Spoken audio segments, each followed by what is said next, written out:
People near the coast should evacuate immediately. Houses are collapsing. Israel may bomb Iran. If I was Iran, I would be trying to get nuclear weapons. Well, America itself was the first nation ever to use nuclear weapons. More than 600 people are now confirmed dead. They died because they listened to the governor. Who is here to help us already? We can do nothing.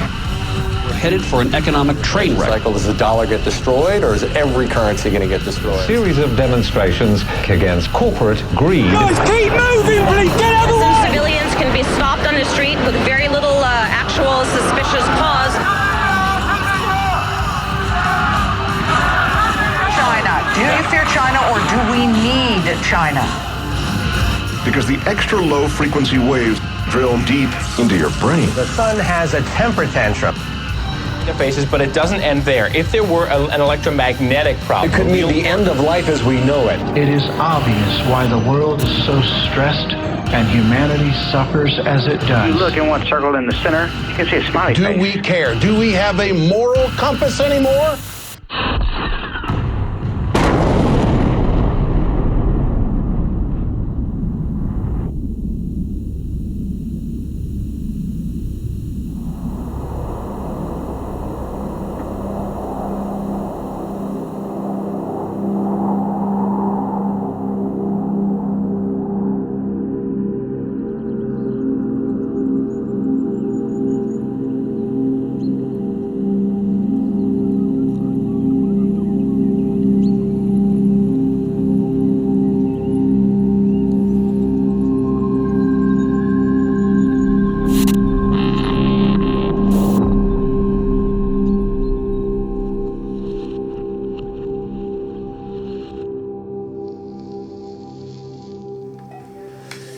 I visualized Killing Joke before Killing Joke actually happened.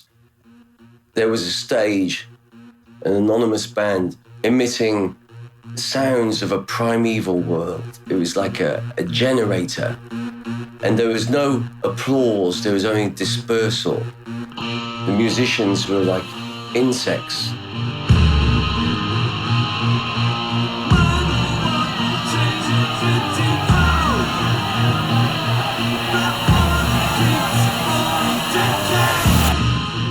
So I was standing in the dole queue about to sign on, and there's this Indian guy in front of me. And he went, "Hi, my name's Carlos." And I said, "Oh, my name's Jazz. I've come to London to form a band." He goes, "I know, and I'm going to introduce you to the drummer who lives in my house."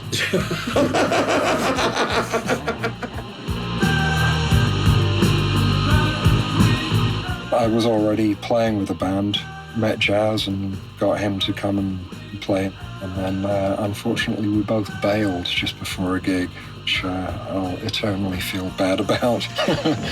But, you know, needs must when the devil pees in your kettle. The second I set eyes on Paul's face, we both knew, like, destiny had struck us. And it was kind of mutual repulsion.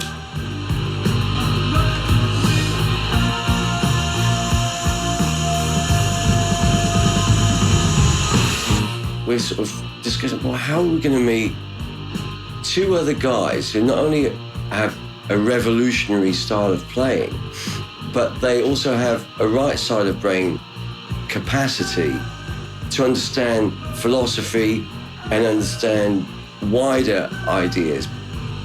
Or just said, magic.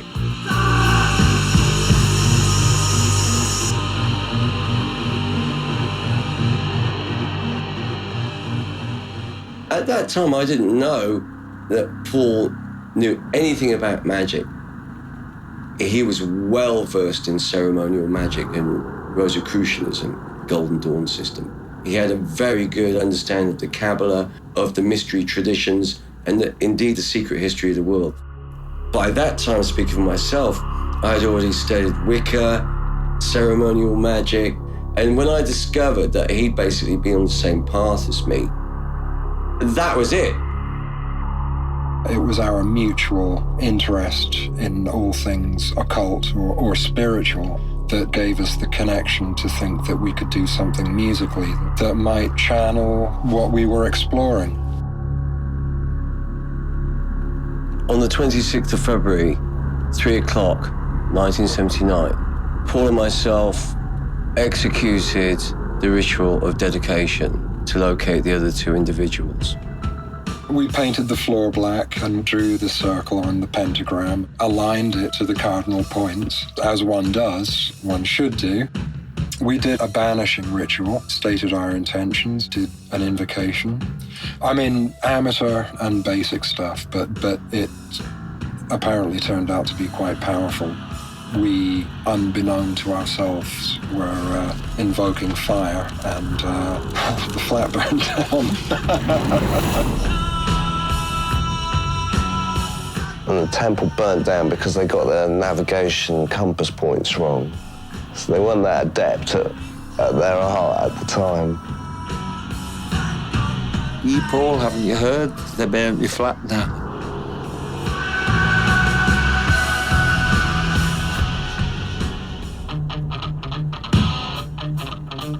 I'm quite sure how they found Geordie.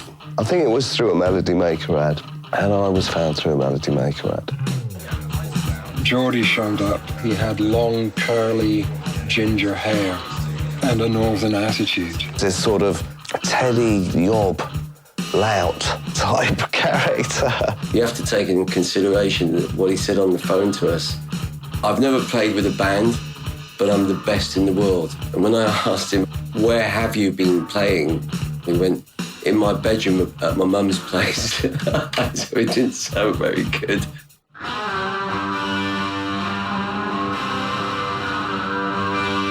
When we plugged in and he started playing, and it was like fire from heaven.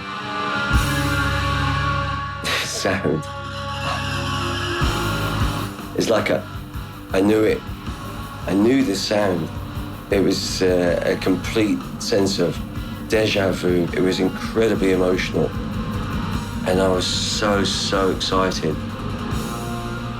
He came over to my bed sit in Earl's Court and he said, you'll have to come up to Cheltenham where the singer lives, do an audition. Tempted him down there under the sort of promise of free food and lodging.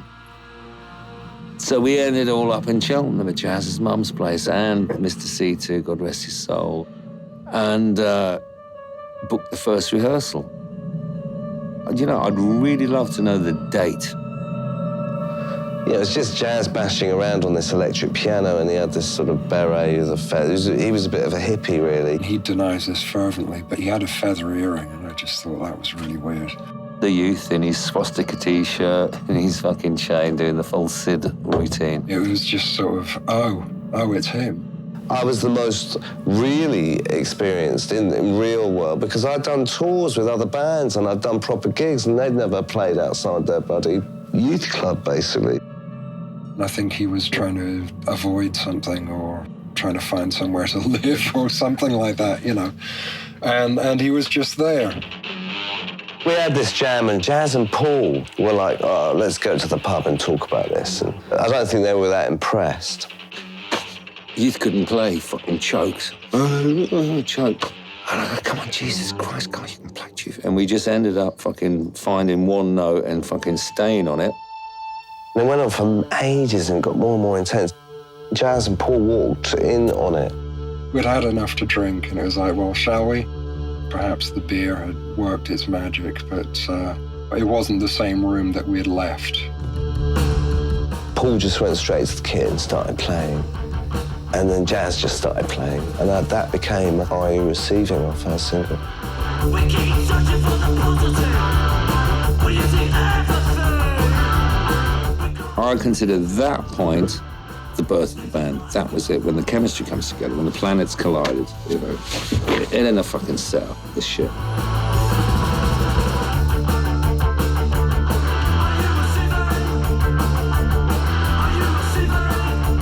Shrewdly, I think we spent about almost a year rehearsing in Cheltenham before we unleashed ourselves. And then I think within 17 gigs, we were headlining the Lyceum.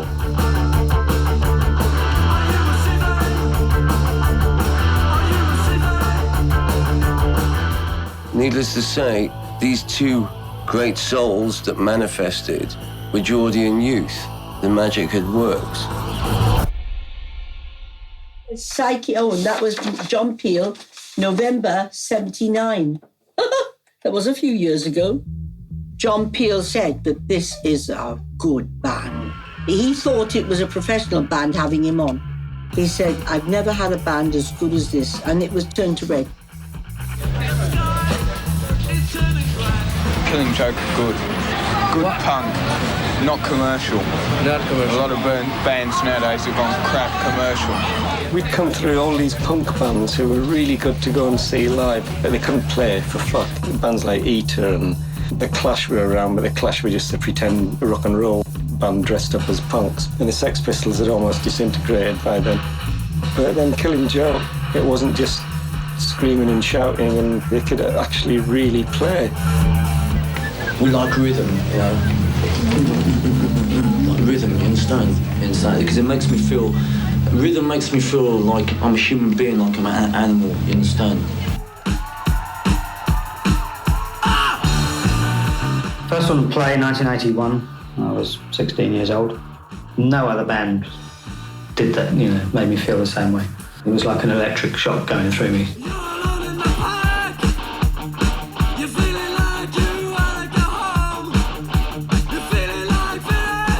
I actually saw them play.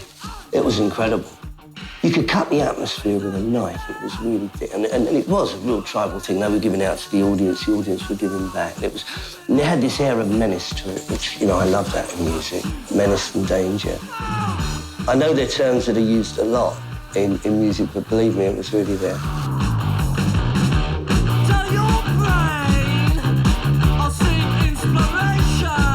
Jazz would come on in full makeup, and you didn't know whether to laugh or to be totally afraid, because he kind of looked like the devil, but it was slightly perverse and a bit strange and almost silly. Nothing like that scares me. I'm from Salford. Who gives a fuck about the devil?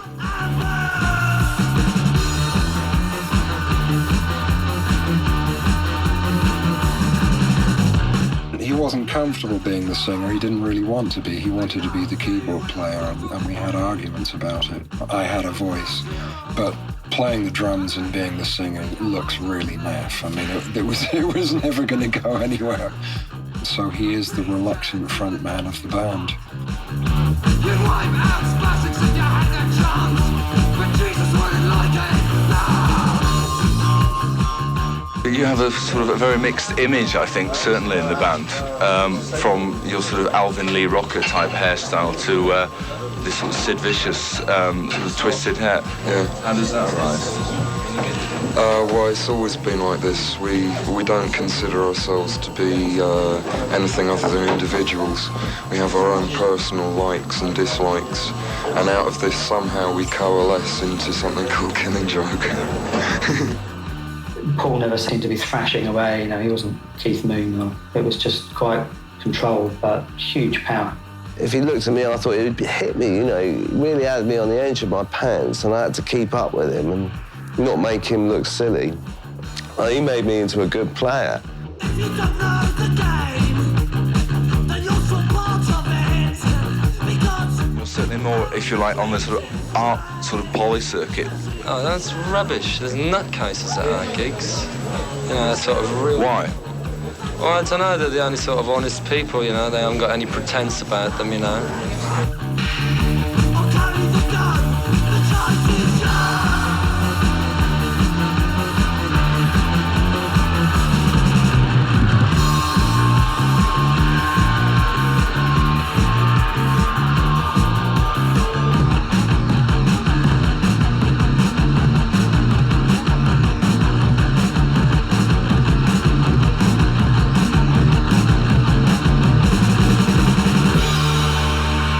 I just thought, this is what music should be. It's just like being hit in the face by a train.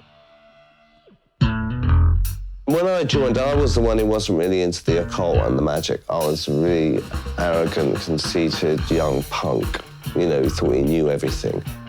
And suddenly I was totally flung into this hermetic, occult, mystical world of possibilities and realities of which I had never been aware of before. And I did blow a few fuses.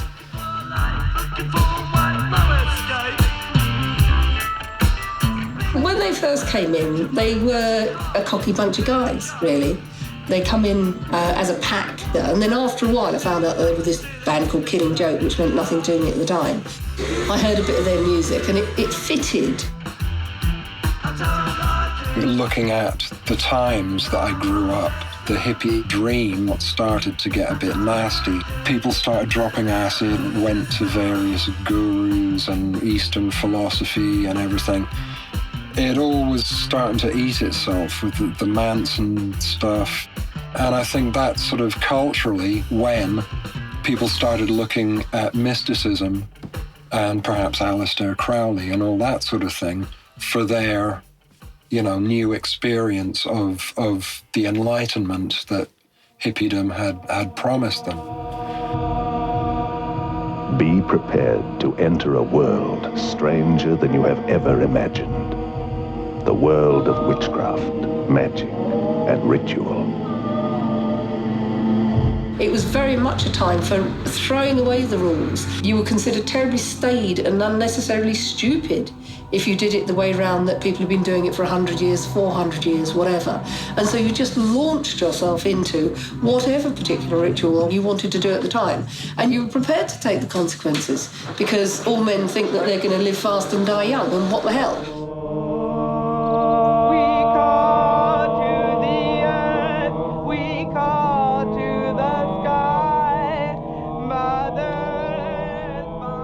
We were shamanistic, generally speaking, and devotional, which was Geordie and myself predominantly.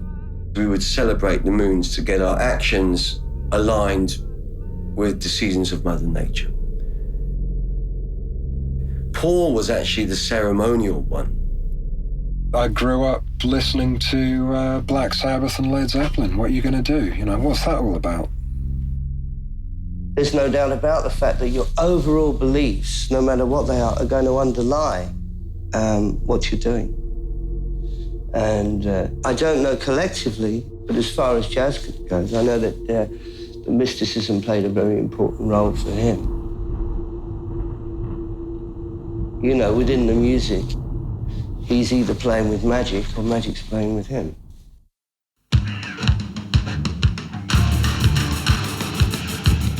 What was apparent about him was that he was a doer. He's an experimenter. He doesn't just accept what he's told. We used to take the car and go to the World Rights Stone in Oxford. Sometimes a very important date, like solstice. I was starting even to be scared to be sacrifice, and I was keeping a very low profile, disappearing in the forest or something, and let them do their ritual in the middle of a circle. We would use drum and mantra. I would take my ocarinas and I would move in a clockwise direction, this a spiral dance around a stone circle.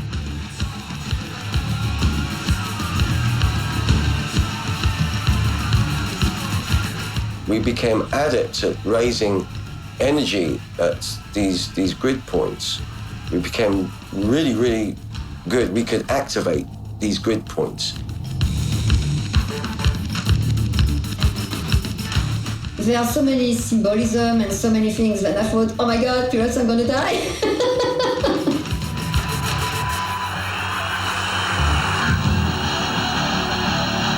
And of course, this technique was sort of employed within raising the energy live on stage. And eventually, the two became one. The gigs became ceremonies.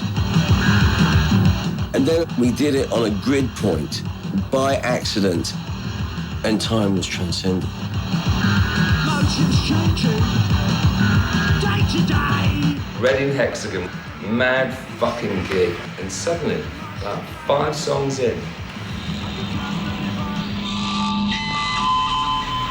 it's gone silent, totally fucking silent. And you just have this.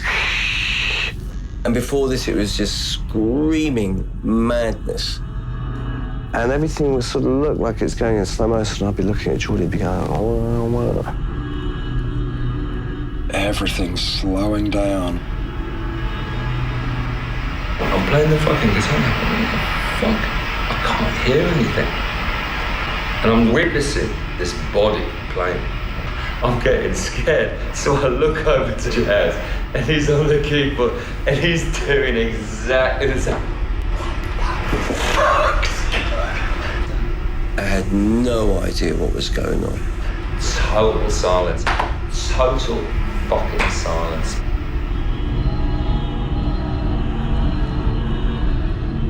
I look at the audience and they're like, wow, what's going on?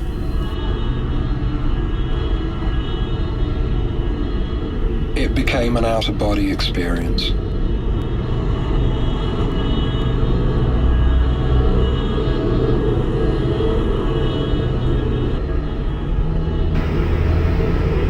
We're very fucking clever, aren't we? We did this, man. We fucking got it to this stage.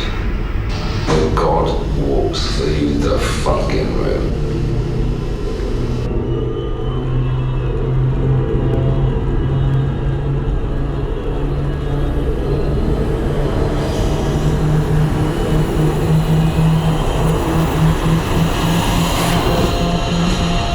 And then suddenly, whoosh, and you're back in, and you can hear the fucking music. Bang! Back into super reality of the place going insane.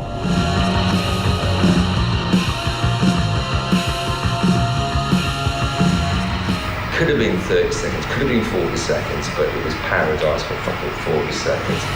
It was the most incredible experience, and we experienced it collectively. And everybody shit themselves. The other thing in the early days with Killing Joke was the actual Killing Joke as a unit. The minute the four of them got together, it was a complete personality change. This wasn't Paul Ferguson, this wasn't Jazz Coleman, this was Killing Joke. And that's when the aggro over the artwork would start. It was just chalk and cheese. They'd want something, I'd want something else, and I'd do something and we'd fight, and whoever got the last word. I mean, I totally fucked up the sleeve to What's This For on purpose. Paul Ferguson said, oh, we want that for the album. That's going to be brilliant. I said, well, I haven't finished doing what I was doing with it. No, just do it like that. I just got really angry and just threw some films together and said, you want to go and fucking print that, you bastards.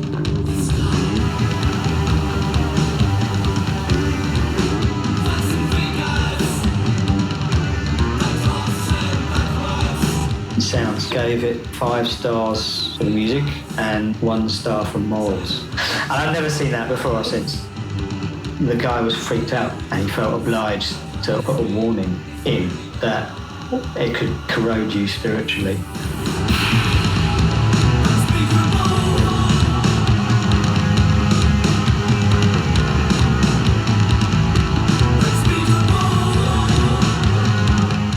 Killing Joke is best explained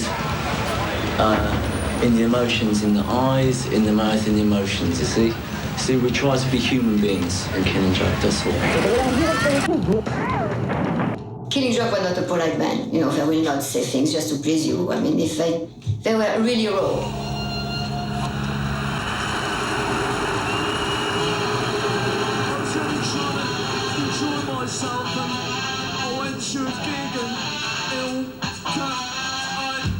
Hammersmith Palace, 23rd of February 1992. The French television team was there, so it was really organized. I've been doing the interview before. I was trying to talk about occultism, but Jazz was. I don't know what you're talking about. Look at the faces.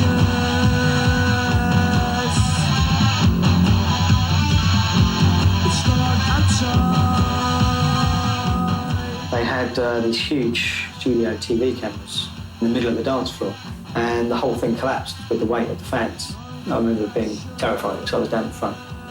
And I remember just bodies falling and bodies flying around, and the bouncers trying to pull people out and shouting, stop playing, stop playing. And I remember Jazz looking at this chaos at the front and just went, war dance, and then they went straight into war dance.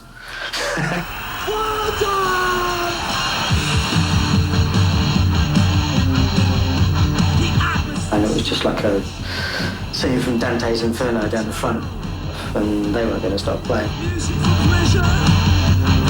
It's not music no more.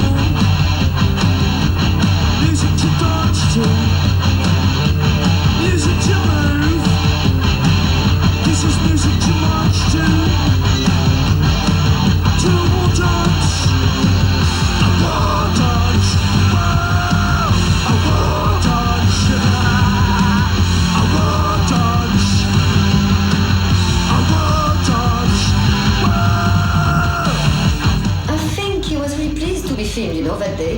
was going to be shown on a French television on Saturday, so it's 20 million people are going to see Killing Joke. Western civilization, I give it 20 months and it'll be gone. All gone. Bang!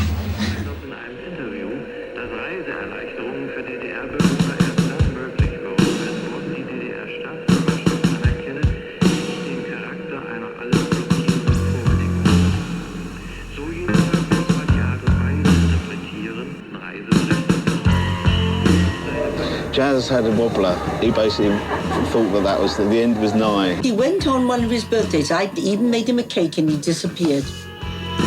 We were standing outside a television studio. We were supposed to go on and this sort of letter showed up, you know, saying, see ya. Where is Jazz Coleman? And they phoned me up and I wouldn't tell them.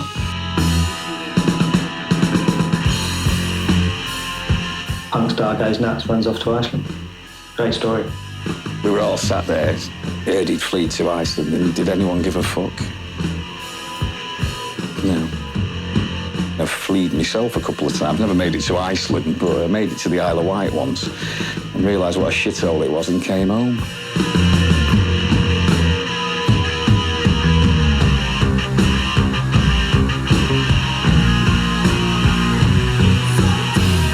Was when I left the band, or when the band left me, because first Jazz went, and then Geordie, I think. I was sitting in my flat, and I felt something behind me, but I didn't turn around. I deliberately ignored it. That thing that I felt actually was Geordie leaving. That was Geordie walking out the front door, because we lived together. Silently and sneakily and snakily, they slipped off without so much as a note. And with Jazz, I was particularly upset because I had to read about it in the bloody NME. I've known these guys 4 or 5 years, gone through some serious rites of passage with them, and they can't even give me the time of day. Well, I don't know what happened in Iceland because I had to go out and work in the Middle East because I didn't have any money. I was skint because I didn't get any money out of Killing Joke on Malicious Damage. I'm not sure that it went very well for them over there.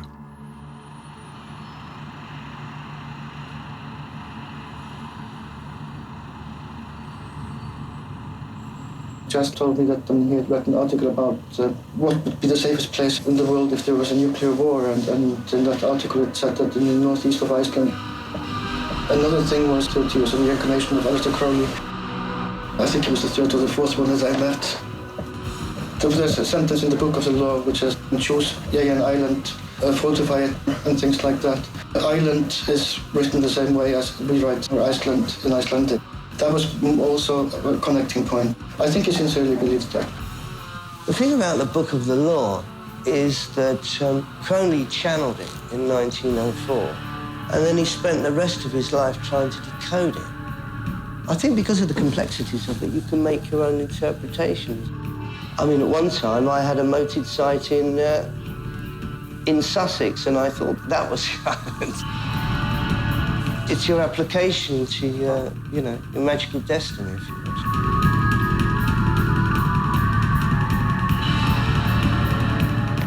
I discovered many references, prophetic references, that described a better way of life, and indeed an island that survived the great upheaval.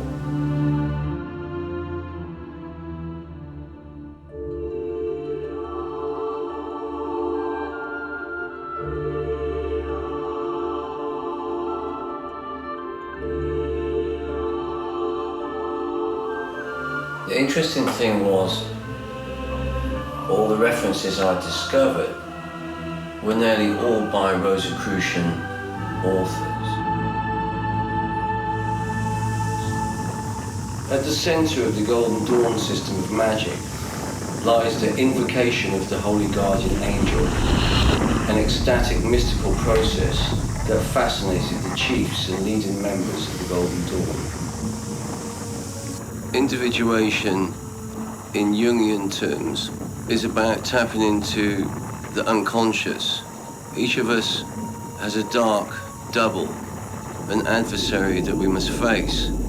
And until we know this double, we do not know ourselves. So I committed myself to go through this process. Apart from Geordie, no one was really aware of my intentions.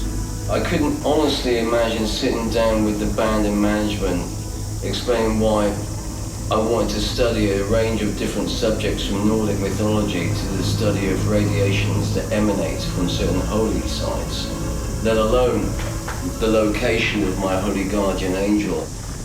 So I made plans in secret, left for Iceland. And then I began the process of individuation at Snæfell's Glacier.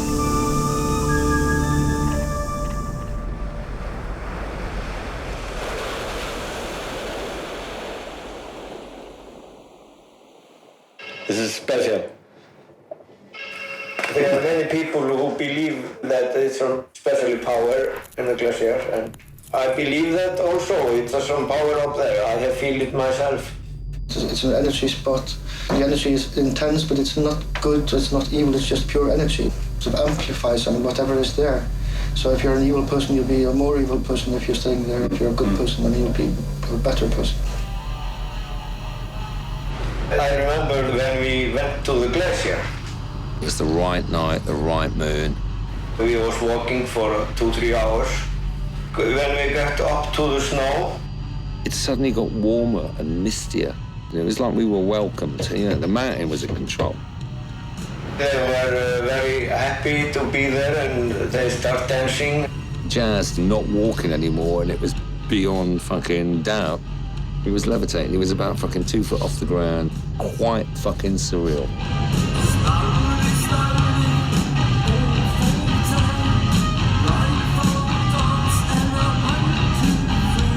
It's a strange place. The elements change, the vibrations change, the physical body disappears or appears. And they was drawn towards the heart. Plenty more where they come from. The energy of that fucking place was, I wouldn't say intense, it was just fucking freedom. Absolute fucking freedom.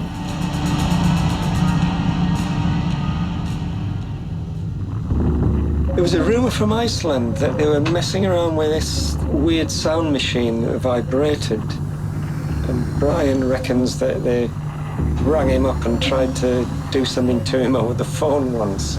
The sort of theory of the walls of Jericho, and you can actually do deep enough sound that'll shake walls and bring down buildings. But, that's just fucking weird rumours.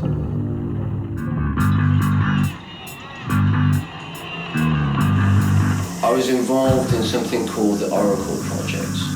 A certain number of geomancers had got together.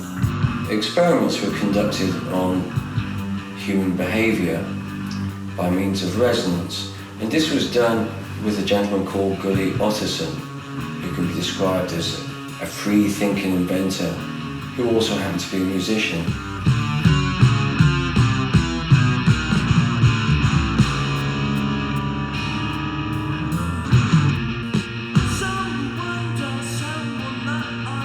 Band Iceland Jazz Coleman there. It was a very intense, small group of people. We wanted our music to break through your defense mechanism. We went to great lengths to encode messages into the structure of our music in a very subtle way. One element that was very dominant in their music, also in Kill Joke music, was the strange intervals we used. We were not using minor or majors. We were doing diabolic intervals, very dissonant. But if you put all the dissonance and the demons together, they turn into angels. Very simple, but breaks all the rules. That was Jazz Corner.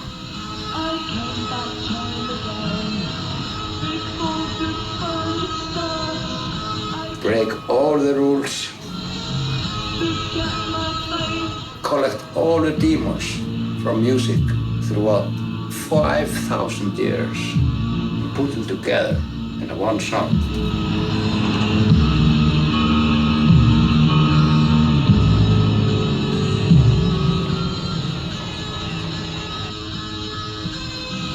Geordie was interested in developing a prototype to create mood changes within the perimeter of a concert.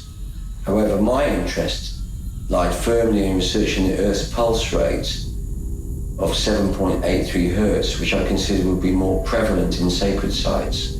I could see the correlation between healing in such areas by gradually adjusting the Earth's pulse rate by chant, mantra, in order to accomplish quantum healing. And so, I embarked upon a series of experiments with two of my colleagues of the Oracle Project. Sarah Parkinson was a student of the occult, and I'd met her in Cheltenham when I was 18. And then there was Vivian Ottisdottir, Gully's sister.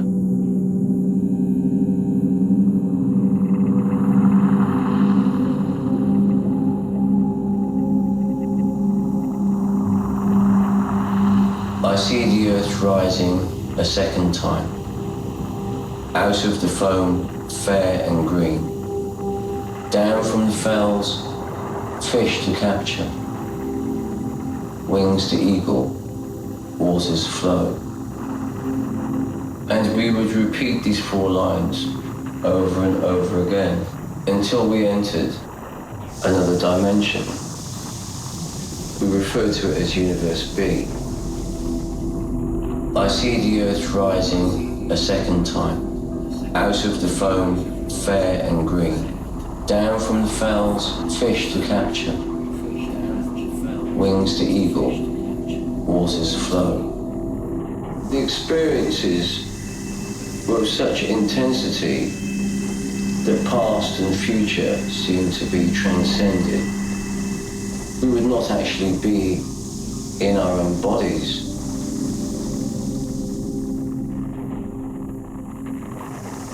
There were many strange incidences during this series of experiments, one of which was when Vivian was struck by lightning.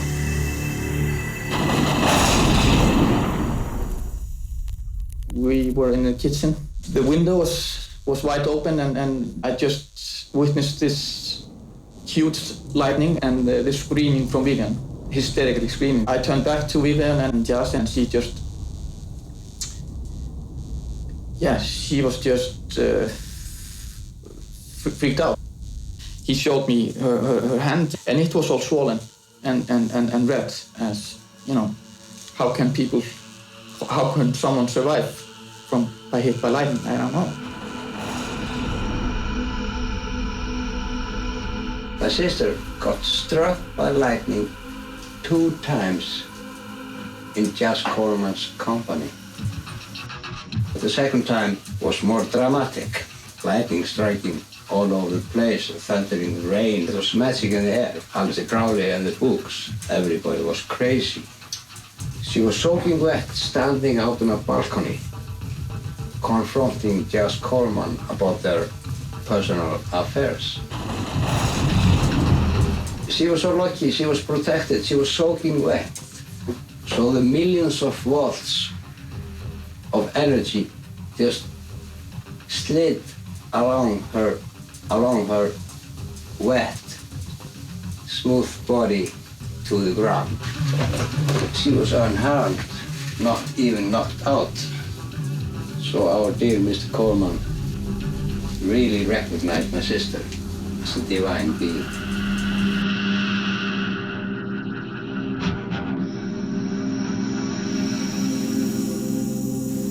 Iceland was a series of experiments, a period of such exquisite beauty that I've spent the last 27 years trying to access the dimensions that I visited.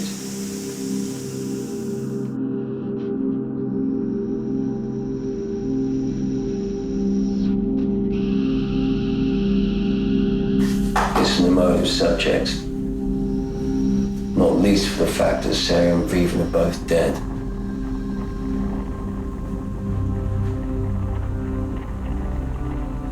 I did meet Sarah and Vivian later on, and I noticed a curious parallel.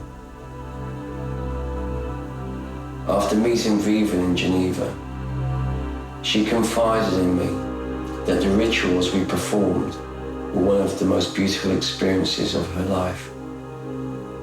And Sarah, she admitted much the same.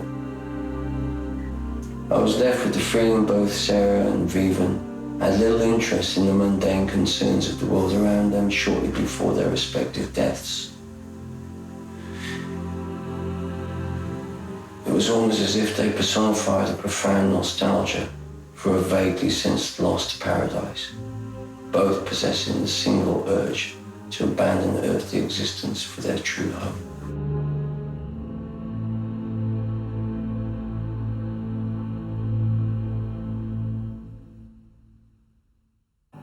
And now it's time to sit back once again and enjoy the sounds of Killing Joke.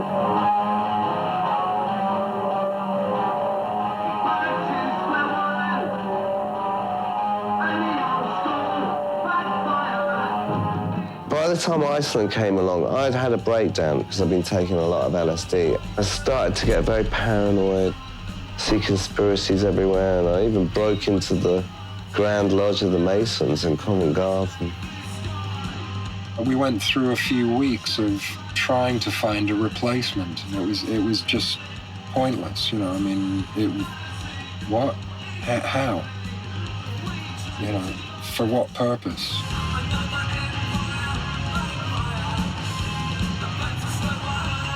I do remember him on Top of the Pops. Well, he wasn't on Top of the Pops. It was a man with a motorbike helmet on, playing the keyboard. I was going to say, because they did that when Jazz was just like this dummy. As in, it wasn't a person, it was just a dummy with a crash. Yeah. I wasn't even that pissed off. I mean, to be honest, I was sad because, you know, Jazz had a few other kamikaze moves on the band. Just when the band was going to fucking break, Jazz would do something to ensure it wouldn't happen. You know, one minute you're riding the crest of the wave, and the next minute, you know, your boat's sunk. Everything was open for them. And when Jazz disappeared, they have to cancel so many important events. The business never forgive that. I think there were a lot of pressure from the record company to start touring because the album has recently been out, and it was very important for them to start catching up.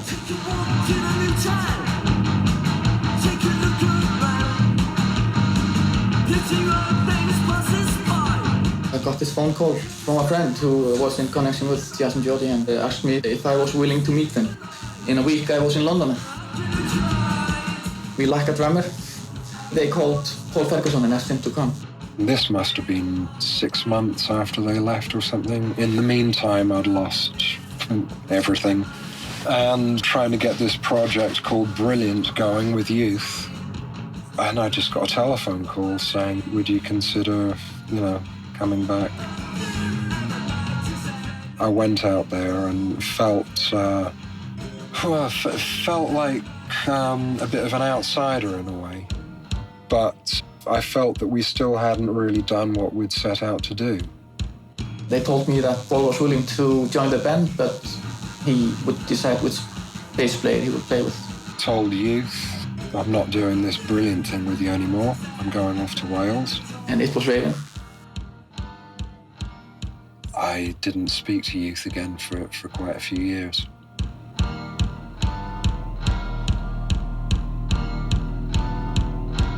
I just took the flight back to Iceland.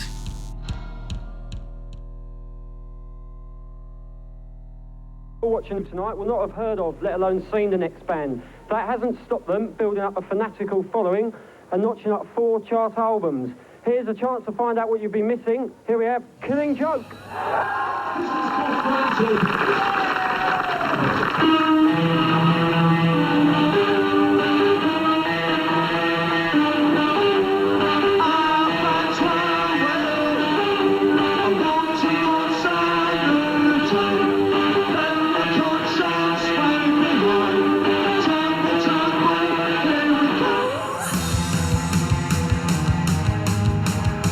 first time I met Raven, he was with a girl I know from my hometown, and she said, oh, this is Paul, he wants to play in Killing Joke.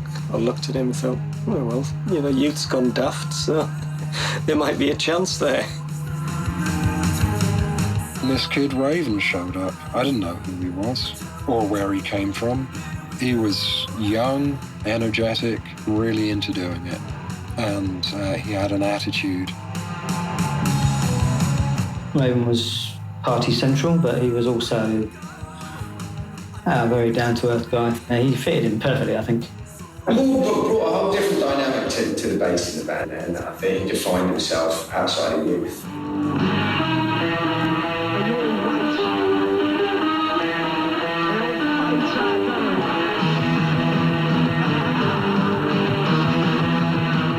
There was that point where he was doing all those curling bass lines, and I think Paul gave him the space to do that because he always knew that Paul would be rock solid behind him.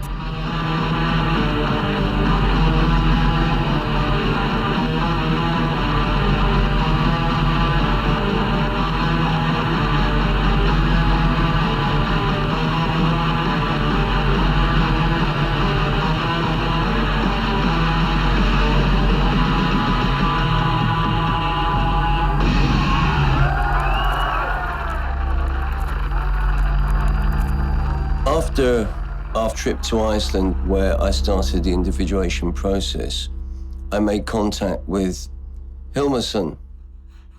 And Hilmarsson presented me with this strange object that was carved out of ash.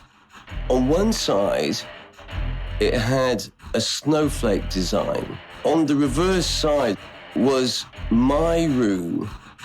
I started having the habit of putting this object underneath my pillow, and I had 3 incredibly vivid dreams that would point me in the direction of a certain place at a certain time. The first of these, a voice was saying to me, the islands of the North Atlantic, Iona. And so in January of '82, I set off for Iona, which is where the first transmission occurred.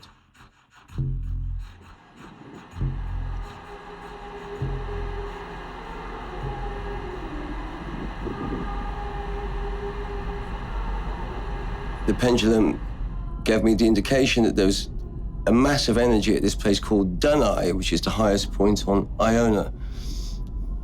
I fasted for 3 days. I went up to the top of this mountain, and then I got myself into my usual state of trance.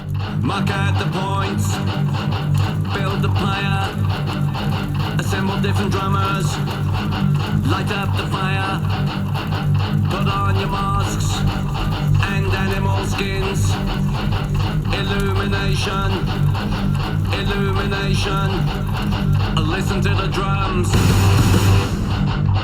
Between each beat of the drum, oh beloved mother of liberty, hold me in your arms. I'm not who they think I am.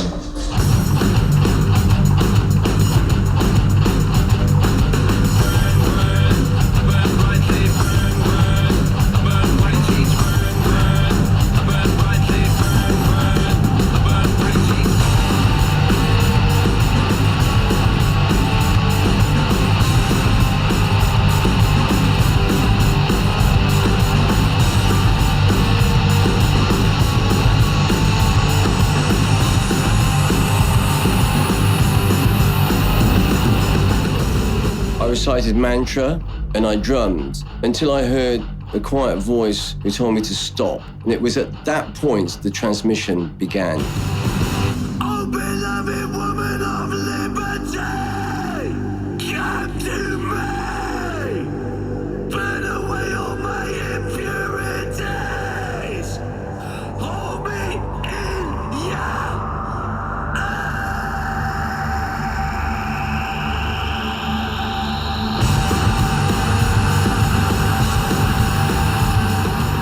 The word Ika. And then it continued, Ichabod, the veins are in the body of the gods. When I checked the Kabbalistic reference, it gave Eve or to show forth. And Eve, at the top of Dunai, means the point of fertilization.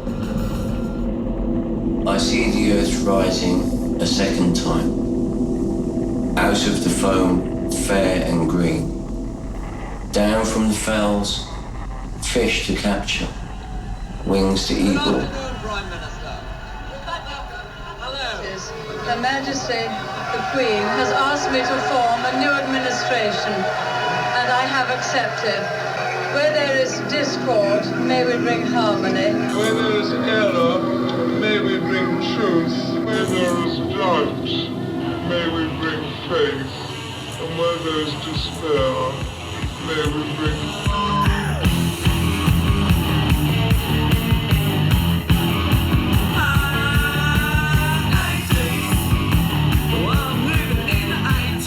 '80s was kind of a groundbreaking track. It was a song about what was happening at that time in the world. Never heard it over the radio. Maggie Thatcher wouldn't have it on because he forecast the Falklands War before it actually started. And she didn't like that.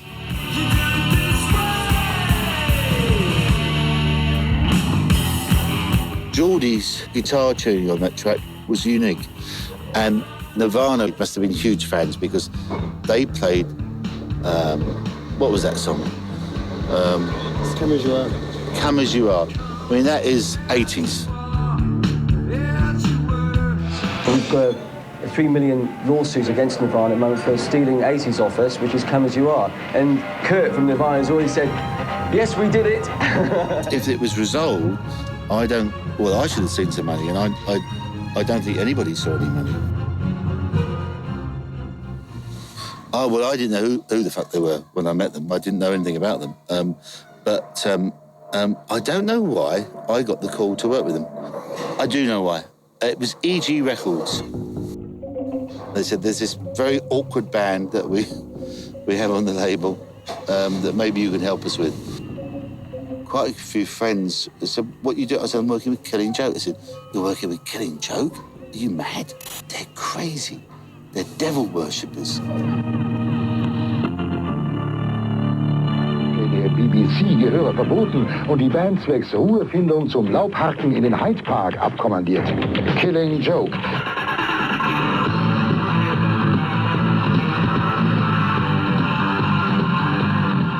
It was decided that we would go to Berlin to record the album. Berlin ist absolut ungesund für Menschlichkeit. Insanity of humanity, I think.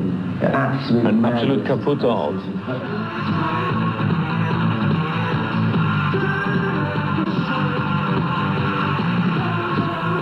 Jazz favours countries that are in the midst of economic decay and collapse. He feels there's a power there, there's electricity, there's a certain thing going on. We started recording, and the band that I knew from London all of a sudden was a completely different beast.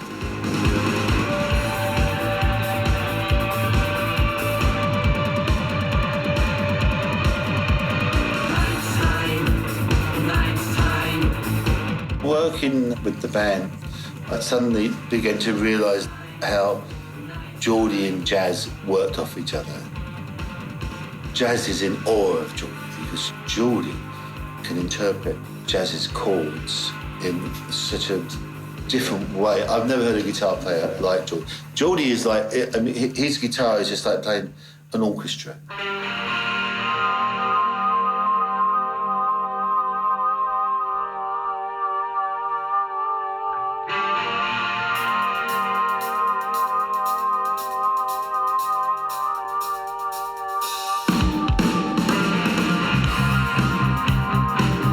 Love Like That was a deserved hit for all the right reasons. I don't think anyone begrudged that. I think it kept the headbangers happy, kept the pop fans happy. It was a little bit of genius songwriting.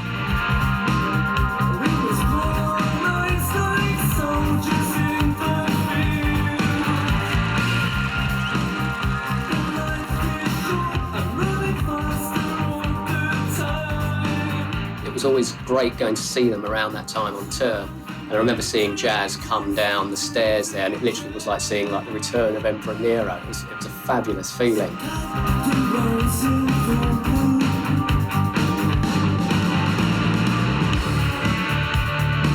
It's one of the defining bass lines of that era, you know.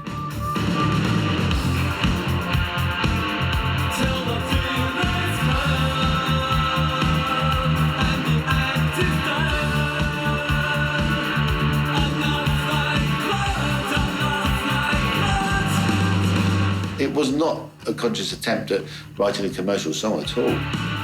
We did start to tap into an emotional side that we hadn't explored before. I suppose it might have been part of Jazz's classical background. He just did an anthem, Love Like Blood, Love Like Blood, and that was all based around the book that Paul was reading. We did have a hit. Wow, amazing. It's the only time that we had any money. It wasn't very much, but it was enough to go, oh, wow, this is good. Yeah, it was on every jukebox in every pub. And suddenly they were on the highest profile music show in Britain at the time. Raven from Killing Joke. Raven. Raven. Oh, I knew You did it already. Something wrong. And it was going to be my It was a very drunk Raven, and Jazz were interviewed by Paulie Yates. And Jazz going on about like how, you know, solid they were, one direction, big shiny boots, follow the drum, and they came on and stormed it. Do you ever think that you would be suddenly so successful after 5 albums? Why do you think it's happened like that suddenly everyone's buying Killing Joke records? Because, shut up a minute, because there's too many hairdressers around, that's why. And it's also because we're just the most brilliant live band in the world. Get it? Do you think that saying things like that has made you a bit unpopular in the past? Because you have had a terrible reputation for saying outrageous things. What, with journalists, you mean? Yeah, with journalists rather than with... Yeah, we've got a good relationship with the press, actually, you know.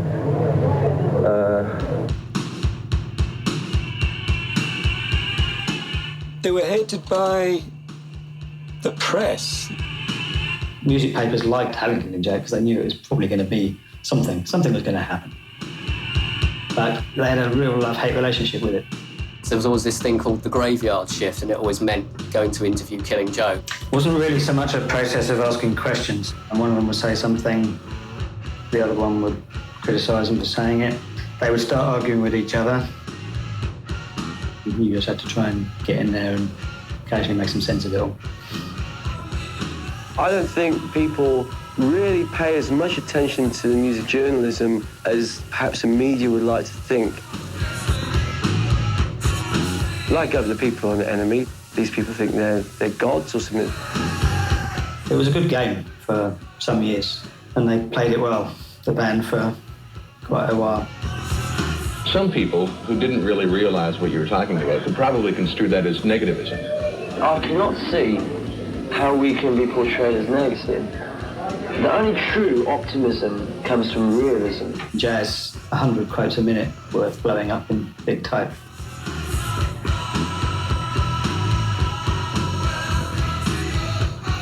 Newspapers never lie. I'm pleased I wasn't handling their publicity. Geordie, I was reading the biog and it said something about the geometria system that you've been getting into. Geometria system. Geometria system, what's that about? Well, go for it. All right, back to Jazz. Well, that's Killing Joke really didn't care about being in the press, but at the same time, Jazz loved to have an audience. That is using the beats per minute and relating that to numerology, which is obviously an aesthetic pursuit of art. Most people didn't know what Jazz was talking about. Good Lord, it sounds like quite heady, that. But let's pick up the conversation again in a minute. Especially as Jazz often wouldn't talk about it. I mean, Jazz would mention it. And then as soon as the journalist said, so would you like to clarify? I go, no, fuck off. So, well, why did you mention it?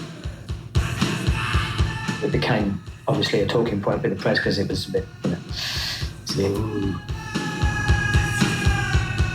I always felt like Jazz was the active part.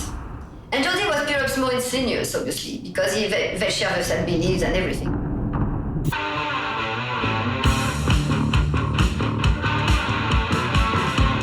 The sound that comes out of this man, Geordie, It strikes terror into every guitarist on the planet. You know that's Geordie. You know it cannot be any other guitarist.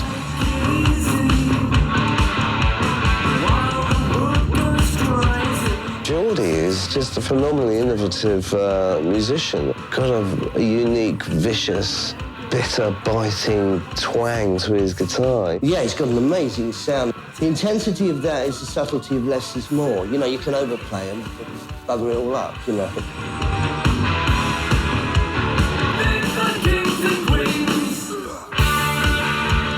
Like, you're in the band room with him, I'm watching Geordie for every cue, which is interesting because usually you follow the singer, and that's the key.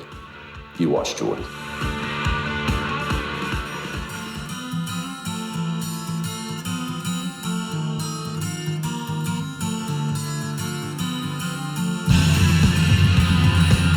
Geordie could have gone out there and become part of a lot of other bands.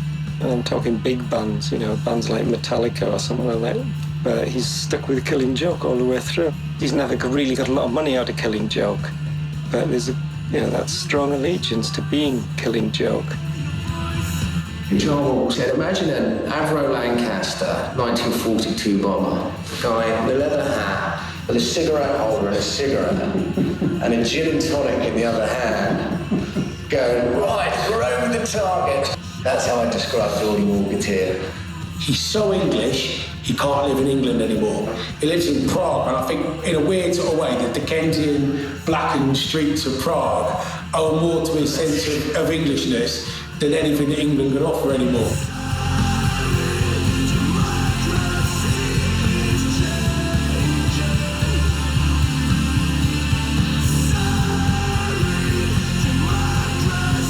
For someone who's had such a big impact, Geordie's a very quiet guy in the public face of things. You'll find that my partner, Geordie, doesn't do interviews, unlike me.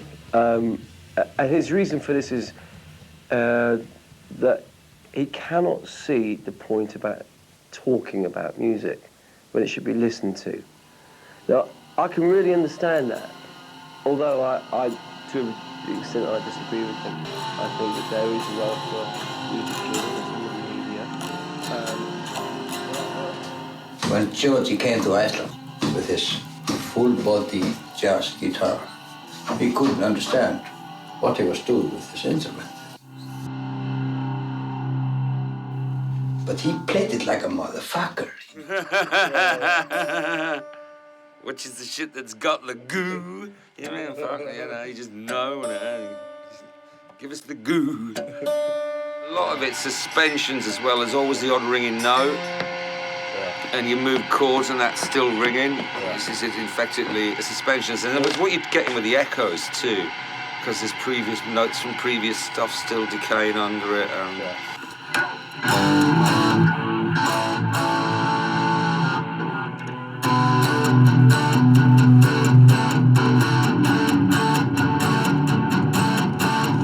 He always plays the same guitar because it's semi-acoustic. It enlarges the sound, it rings more, and he would play through 2 Berman amplifier speakers with a little chorus on them. He's playing these weird shapes and inversions. He's got all these harmonic overtones because it's a semi-acoustic guitar. It's fucking resonances and beats, man. It's fucking microscopic, you know. It's like freaking, you can hear it, you just heard it when you tune it up and you get that beat. You know, that's getting that at the right sort of resonance. There's a low fucking frequency thing going on too. It's all got to match. It's not fucking unlike cooking. Yeah. You know, getting all the fucking flavours sort of resonated. Geordie is the most honest man you'll meet. He'll tell you whether you want to hear it or not. There's no doubt about that. He's got a pretty short fuse. He's a perfect foil to jazz, you know, that's why it worked.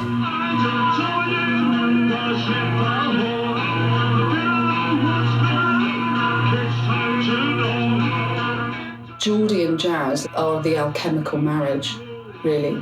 Elementally, they're really well balanced. Geordie is earthy and fiery, and jazz is airy and watery. So they have the perfect alchemical material.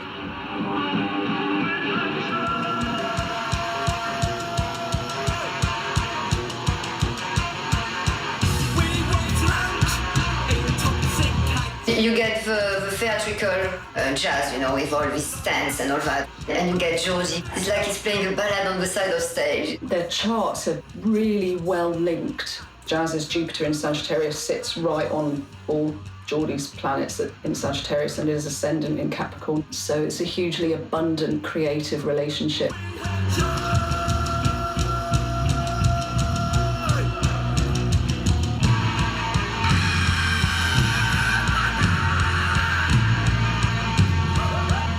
You have a feeling that nothing can touch, you know, Geordie.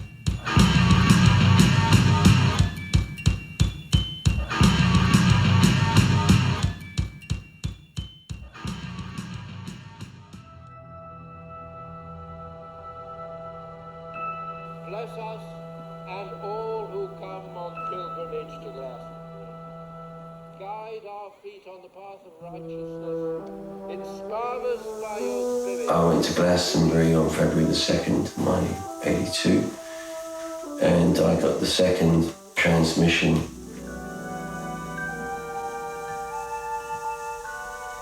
This transmission began with Ha al-Akbar, this word, which was 256, the number of a spider, which has 256 kalas in the voodoo cult. And actually, when I studied it more, 256 is the spirit of the mother.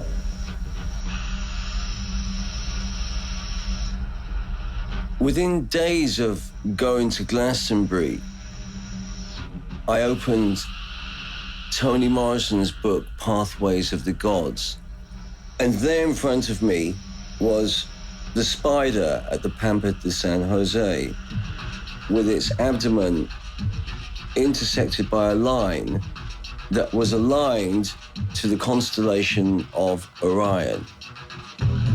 I worked out when approximately the constellation of Orion would be coming over the horizon and went straight to the Pampa.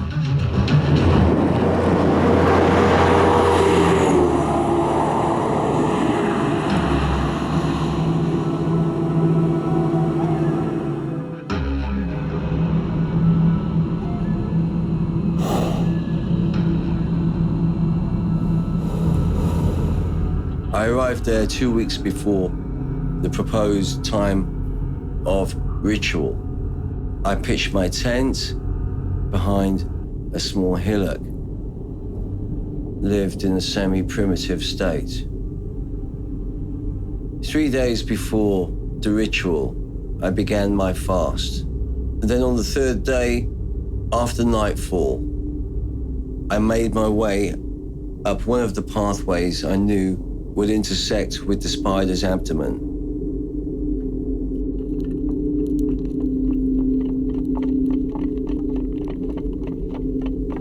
When I arrived in the correct place, began to play the drums and immersed myself in the mantra so I could get to that past and future place of Universe B.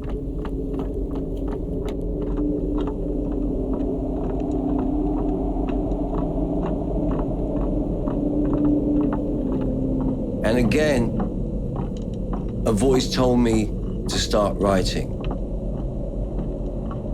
And the first word of the writing was Tomenga. The quicksilver methodology of communication. This is the third degree.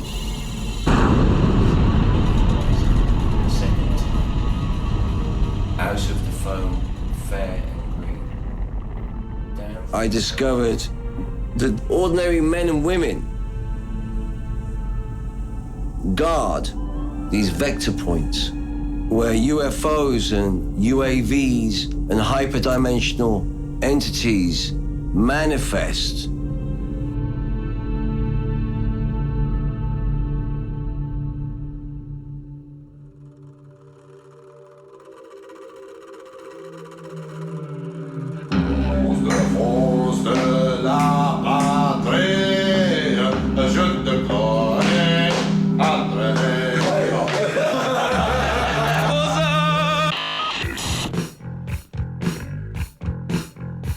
right? That's what it was, right? When he came here, watch this, right? This whole area was static, right? There were at least 9 or 10 balls, glowing balls. And he starts flashing this image to us, like pulsating but strobing, like damn. It stayed in the air for ages, it didn't move. They didn't move away for a while. Do you understand where I'm coming from? I'm a military man, I know this shit. And one of them shot towards us. This is after we've already fucking, you know, like literally just been like absorbed by this energy. I found it quite bizarre how this first confrontation I had with something that I believe deep down inside happened in the presence of jazz. They flashed a symbol at us. It's kind of weird because I recognise the symbol. It was like a matchstick man with a line through his head. That experience in there, I think they knew me. Yeah, I felt like I'd been looked at. You understand? To jazz, it was something else.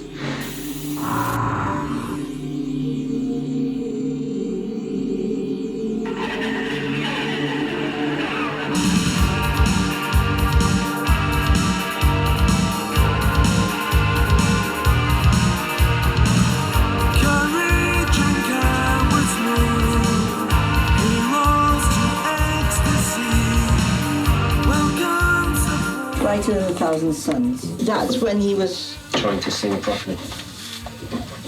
Stop it. It was a bit of a labour of love because I didn't choose to go to Amsterdam to record the album. It's the last place where I would take a killing joke. Berlin was dangerous enough.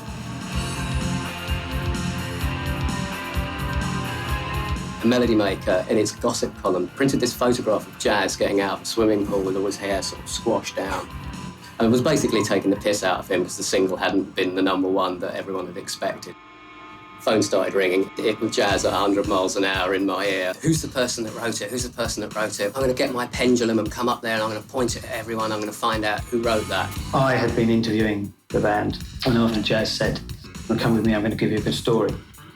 So we jumped in a car. He tells the driver to stop at a fishing tackle shop and comes out with a package. We go on a bit further. He stops at a butcher shop, comes out with a package. Phone call from reception. "Oh, Matt, I've got Jazz Coleman in reception for you. Shall I let him in?" I said, no, don't let him in. There was a security door where all the journalists from Mosaic were pressed up against the glass, all staring wide-eyed, and none of them would dare come out. So I went out to the reception and Jazz was there, and it was all lovely Jazz. You know, you sort of put my arm around and goes, "Oh, Matt, pleased to see you, da-da-da-da. Should we go in?" And I said, "You know, I can't let you in there, Jazz, because I know what's going to happen if I let you in there. It's going to be chaos." And at that point, he just went crazy. He takes out this piece of liver from his jacket and he slaps this liver on the table. Then he takes out a tub of maggots and he dumps the maggots over the liver. And started throwing it all over the reception. These maggots just go crawling across this desk and the poor receptionist screaming her head off.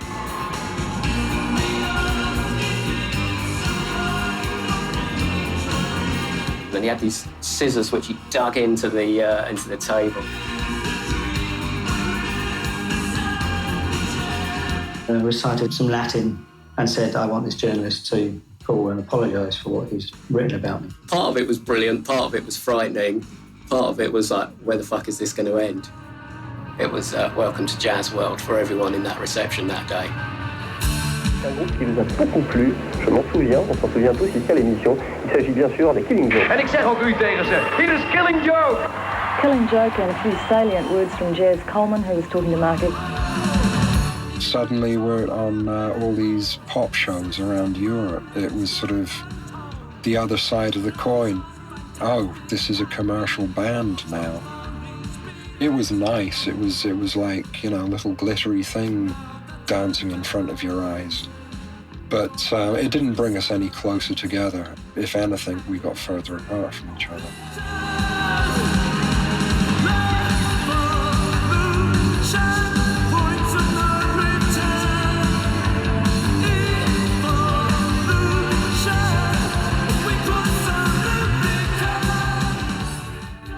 The Joke kind of lost control of their empire themselves. it got very dissipated. The reason I think it got dissipated is because they didn't have any money. They were broke. Nighttime album was very successful. Brighter was, relatively successful. But the deal that they were sucked into, they were never going to make any money. They were just losing all the time. They weren't going to be top 10 every record. And of course, you sign to a big label. What do they want? Why are they bothering to put money into you if you're not going to pay them back with hits? Yes, we were under pressure. Yes, the record should be better than the last one. Yes, you should, try and follow in the vein of Love Like Blood or whatever. But we just discovered an emotional side that we wanted to pursue. Killing Joke were stuck between two stools, I think, at that point. They were trying to be as independent and as bloody-minded as ever, but they also wouldn't have minded having #1 hits. I don't think you can have both. For a label, I think it would have been one almighty headache, I'm sure.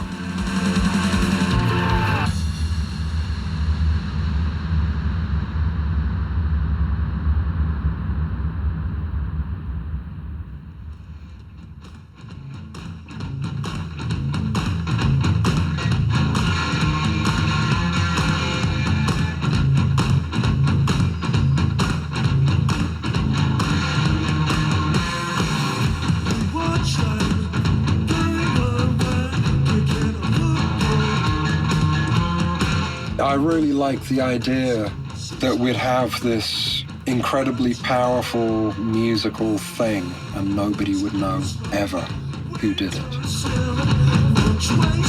And it was a lovely idea. But of course, you get on stage and you're all there. What are you going to do? Play behind a screen?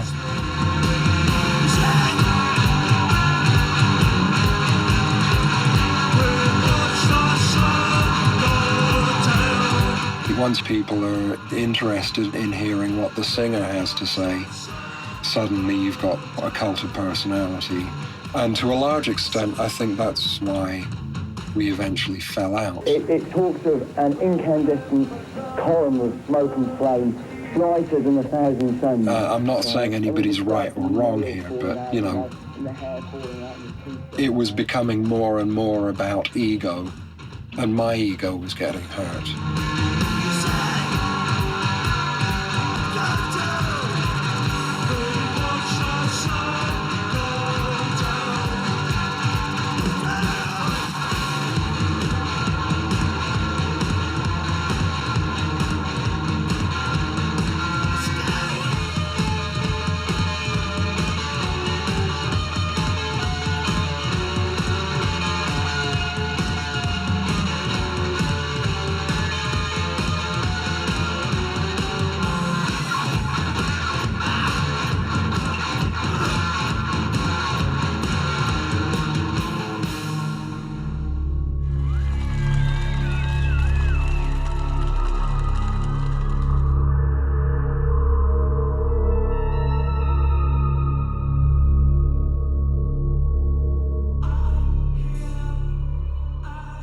The original lineup, only you two, I think. There have been changes, there's had to be changes. The fact is, we don't really want a sort of punk rhythm section for the next 8 years, Some of his behaviour was an affront to me, an affront to the band.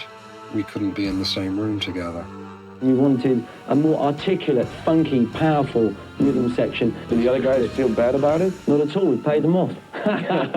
And then, of course, he started doing his solo material, which started costing an awful lot of money, and the record company said, well, no, this has to be a band project. So I recorded drums with him not being there, and I refused to listen to any of the keyboards on the record while I was doing it, which was just insane. I was playing completely out of time. I got the message that the drum tracks are no good, you'll have to pay for them and do them again. And I just said, fuck it, I'm not going to. I just left the country.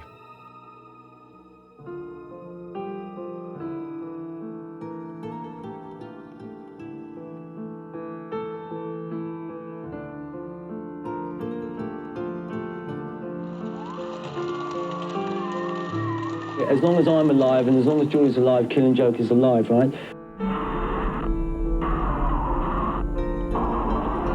And he got to a stage for Jazz where he went into deep depression. He was being sued by the record company, and if he ever walked out of his front door, there'd be a person with a writ there, so he could never work again unless he started paying the bill off. He was terrified. He was in the middle of a nervous breakdown.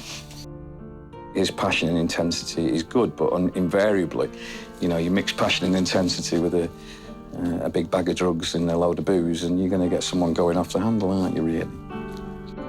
You have written, they're lying here on the floor. That's right. A symphony and a book. You're a quite busy person. That's right. My symphony I hope to have performed this year in England, I hope, and the other side of the world. Can I show it? Sure, you can. It's really a symphony. That's right. And then it was the beginning of his classical career.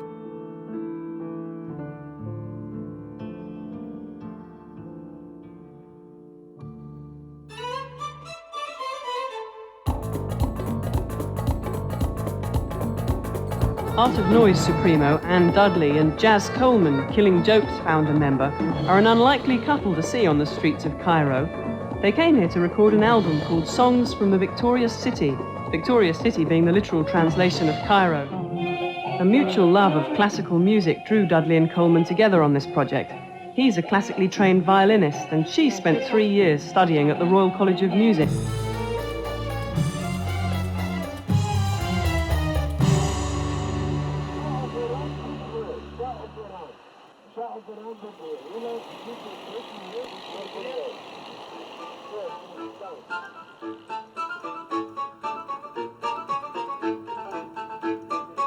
At first moment, he was very crazy because he told me I want to learn about the Arabic music. He want to know everything. You can see it in his eyes. So I keep learning him for about 10 days. After that, I surprised he writing our Arabic music as one of us.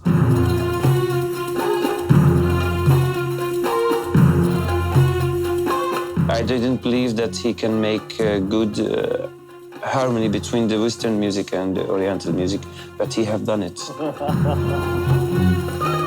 He'd been playing me bits and pieces of symphonies that he'd been writing during the Joke sessions, but this was the first time that it was a collaboration and someone had recorded it and released it. Biggest pop star in Egypt. And then, of course, the depression disappeared and Jazz's classical career was just taking off right, left and centre. This is called the Zepp Symphony. Symphony, it's a symphony. I tell you. No, it's the machinery is in place. Big record, this with the London Philharmonic Orchestra, and I'll take you to the West. One go, tonight.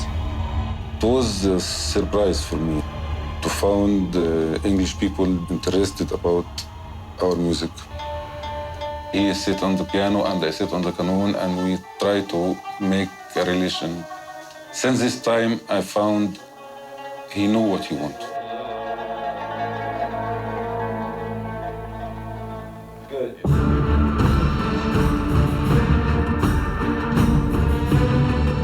I heard that he was doing it, but I didn't actually get to hear it until the end, and I thought he'd done a magnificent job. OK, it was Led Zeppelin, but he brought Jazz Coleman to the party. The jazz is in there, alive and well.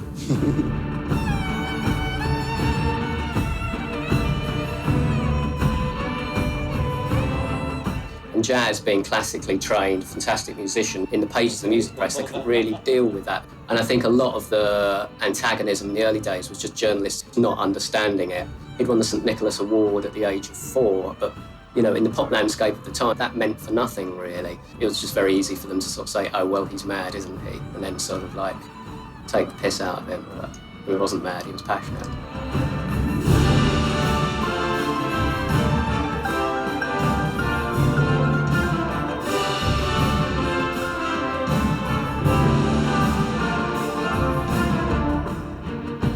You don't have to be Egyptian to enjoy Egyptian music. You don't have to be West Indian to enjoy Caribbean music. But it was whatever you identify with spiritually. Is jazz religious? We must. Is he a Muslim? He must. Everyone is Muslim. They make themselves Christian or Jewish, but the religion, it's one. It's one God. You believe or not.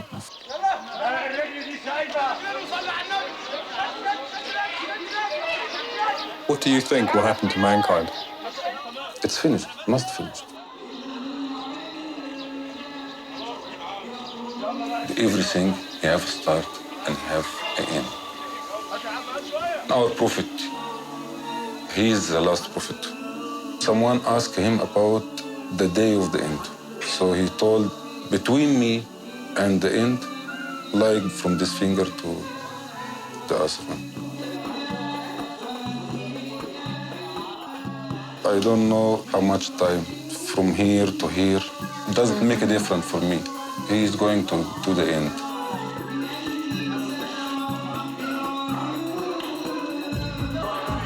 Did you prepare yourself to the end? This is a question. When Egypt goes, which it will do because of the decreasing geomagnetic field, it's a kind of signal, and this is written into one of the holiest books of the occult in modern times. There's going to be a huge upheaval coming.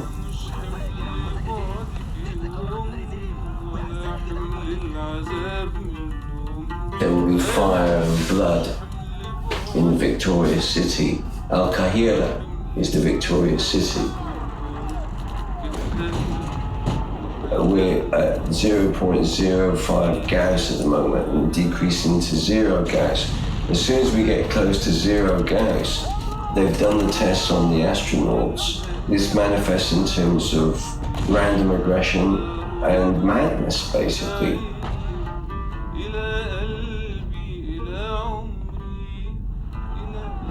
When Cairo falls, we are a matter of maybe a year maximum away from singularity.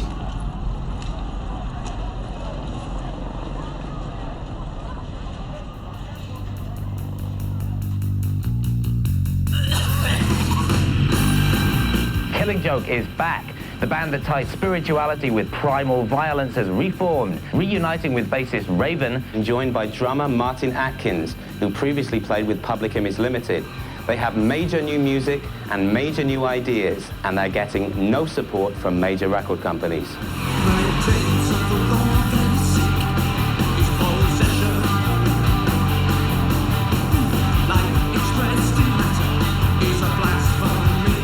When they came back together, the band took complete creative control. They didn't listen to any outside pressure. They were like, we will make the record and nobody will say anything to us.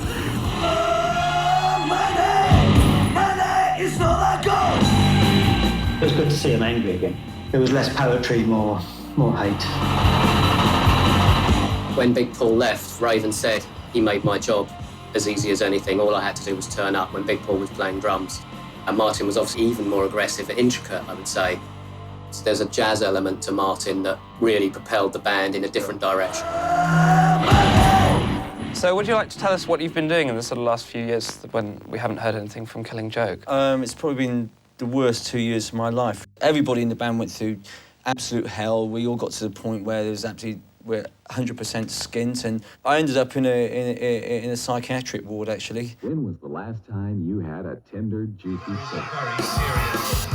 And any other handy missiles at police and colliery buildings. The police responded by sending in a snatch squad. The miners resisted, and the police...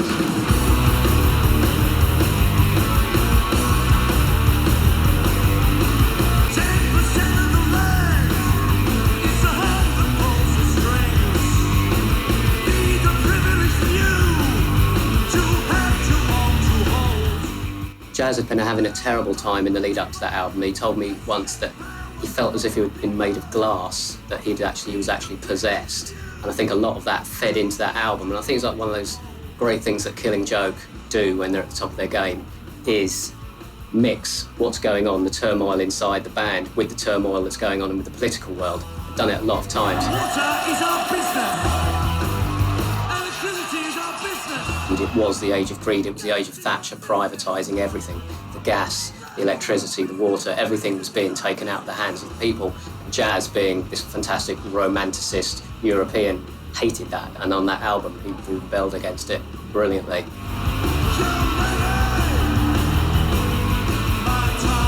People need something to resemble the struggle they have in trying to make a living today. Or, you know, they need this level of intensity in the music, and we provide It's strange that you really like the live work with Killing Joke, and yet with your orchestral arrangements and so on, you've got to be right behind. Oh, he's a different person.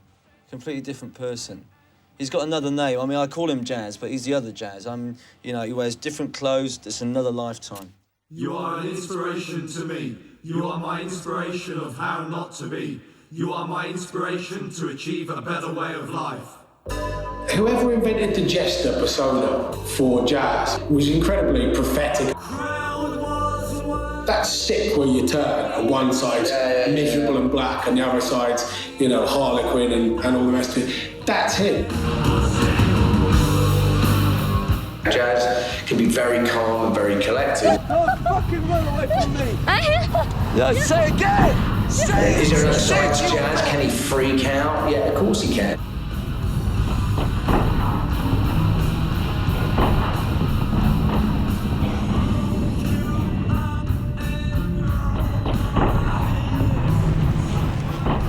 I'm the chosen boy. You better fucking believe it, you fucker. He's a very gentle, reflective person inside. I mean, you wouldn't think that looking at Killing Joke, but inside is, as you know.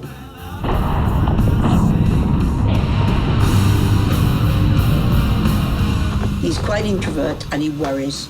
He worries a lot. His mind is, you know, it's more dangerous than the computer, his mind.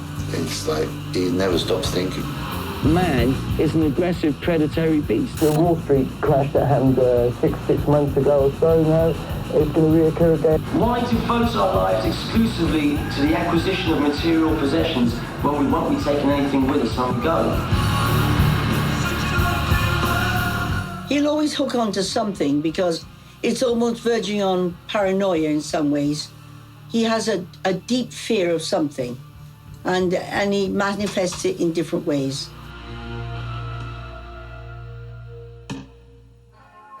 Right from the start, he had this problem. He would be listening to things and he'd be scared outside that. He had fears. I wasn't sure why. Bright clothes and smiles, and we'll talk in sunshine. He was a chorister in a church choir. He was so committed. They said he was quite spiritual. He would get amazing reports from the Royal College of Church Music about this exceptional boy who could sing like a dream and play like a dream. He wasn't doing very well at school, but we knew that he had talents. It's much the same everywhere. Diversion's right. I don't know whether I believe in lineage or the inheritance of caste, but I do have Persian as well as Hindu in me. I'm half caste. I was brought up in a very white middle-class town called Cheltenham, and I felt like I was English here. I always felt like a foreigner here. I mean, I was always in fights at school and stuff because I always felt odd, different.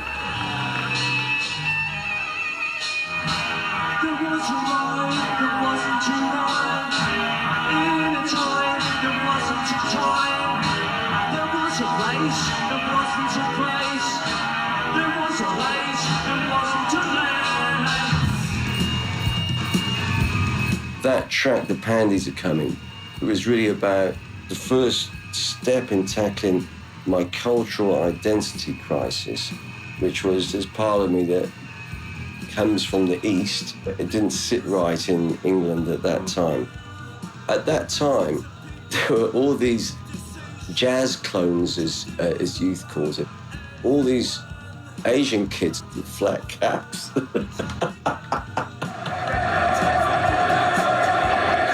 Young Asians in Great Britain, they have to be like a good boy, a good girl, or otherwise you step out of line. And they'd all run away from home, all these kids.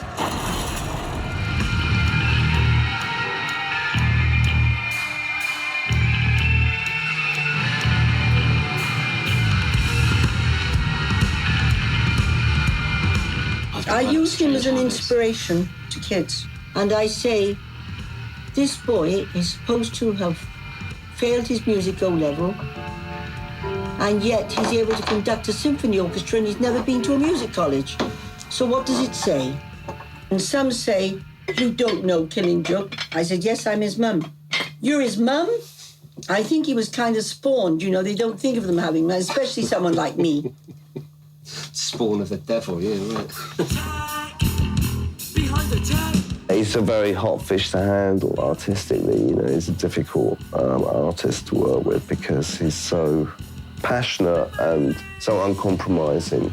He can be absolutely lovely, Chaz Coleman, and he can be a complete and utter shit.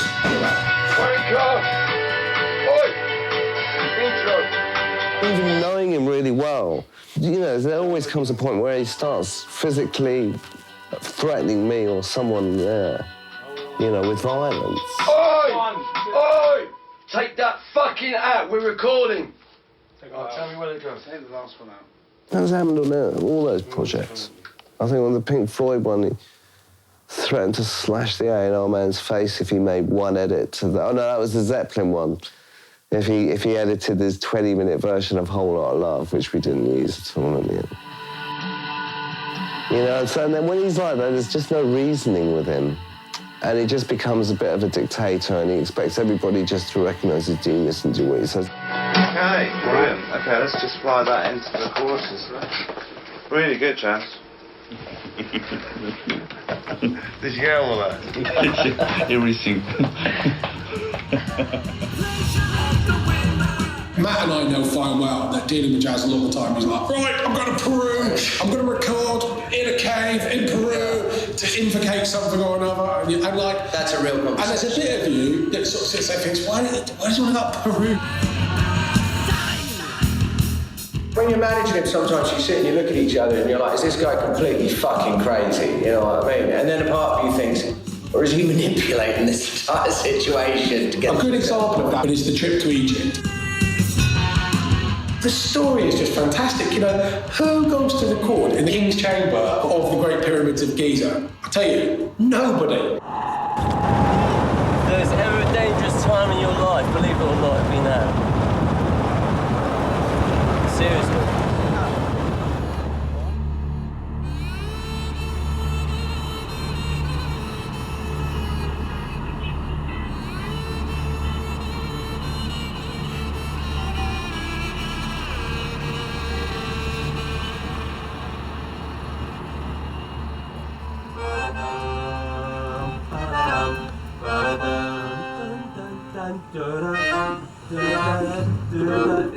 We wanted to do some recording in the pyramids. Mary, our main contact, described herself as a white witch. She said she'd have to interview us to ascertain our intentions were correct. We had this interview and the guy goes, what do you want to do? And Jazz goes, I want to do an exorcism. And he goes, you're not Satanists, are you? And Jazz goes, I don't believe in Satan, so how can I be a Satanist? Do you? No, I don't. And he goes, well, then how can I be a Satanist? And everybody laughed, and that was it. I mean, we were in. Over here is a hut. You see it in the distance, right? This is where major lays start and end. On the planet Earth. Dracula now. The pyramids weren't sighted randomly. It is indeed a huge marker peg for all the rest of the grid on the entire planet. This is the great navel of the Earth. It's high energy. Don't need drugs for it. We don't. Hello. The energy is very high in Cairo and around the pyramids. It's almost like you don't need to sleep there. That's it. Jazz thrives on that. Jazz!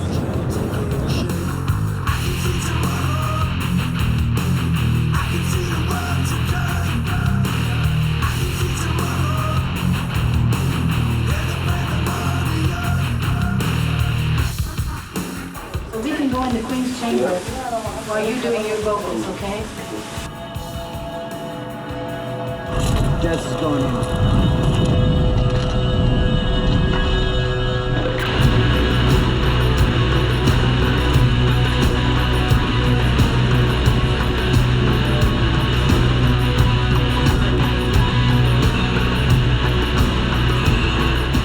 Once you enter the King's Chamber, the harmonics in their room is just incredible. You have to whisper to each other because it just bounces off the walls.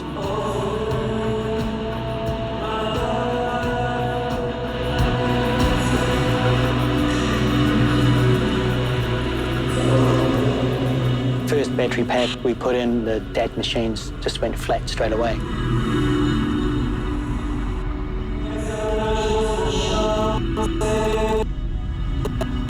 The second battery we put in went flat straight away. The camera started playing up. It was a terrible session. Jazz broke down, he'd drunk too much, there was too many people around. All this weird stuff was going on, we got nothing. The next day, I kind of took the reins a bit and said, look, let's do it a bit more ritually. Let's have 3 guys in the King's Chamber. Everybody else can wait out in the corridors. We'll do a ceremony, we'll ritualise it, and then we'll see what happens. These moments in our lives, we come to us all, the Spirit, and cleanse ourselves. Jazz did a prayer saying that we came in peace and we wanted to do it in a good way. Mary and the girls suddenly turned up at the pyramids in this full Egyptian ceremonial dress. Jazz, and these people around, you're doing like a praying or something. I think you're doing something not right. The energy changed in the room straight away. You could feel it. You know, you could cut the air with a knife. It was time when Sirius was rising in the sky in August. That really helped the girls, held the energy down there in the Queen's Chamber and created the right resonance and vibration for us to access that portal.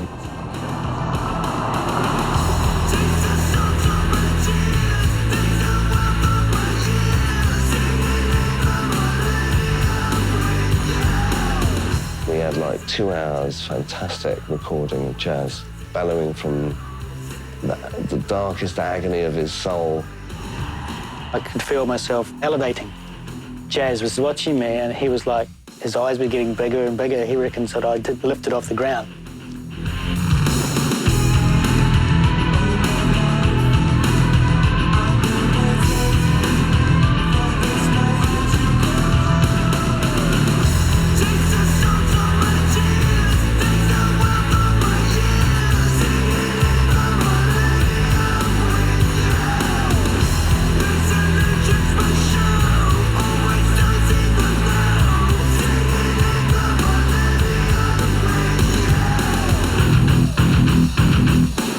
Our recording engineer, Sammy, was Egyptian. He'd never been in the pyramid before. He was sort of a little bit, not scared, but it didn't interest him to go there ever.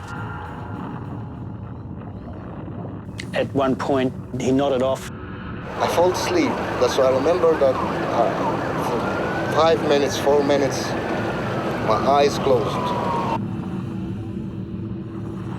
When he awoke, he jumped up, hit his head on the beam, and ran for the door. I stopped him and said, hey, are you okay? And he said, yeah, I'm fine, but the Eye of Horus was coming after me. His eyes, I remember it. This was a shiny eyes, comes like this and look at me and go. It was scary, really, actually. This eyes, it comes to my dreams many times. From this day, I never go to the pyramids again.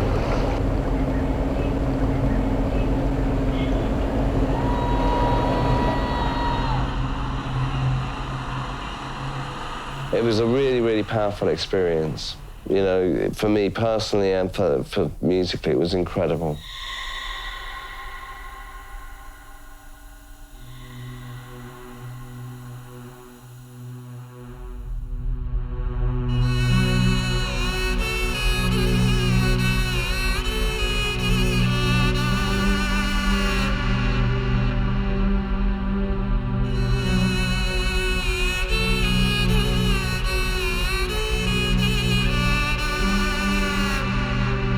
I've known Jazz for about 5 years.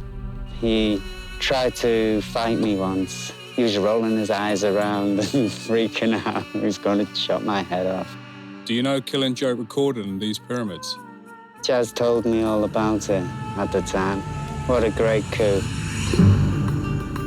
This is one of the major points of reference of history.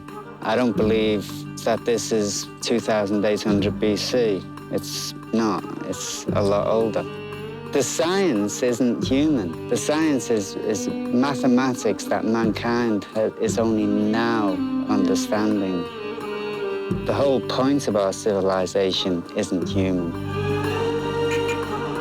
What is this civilization about, and who or what could have created it? It's basically structured around the tree of life. Everything that every human being knows or the way they think is attached to this tree of life. And the whole of everything that is attached to this tree will always work for the aim of number one.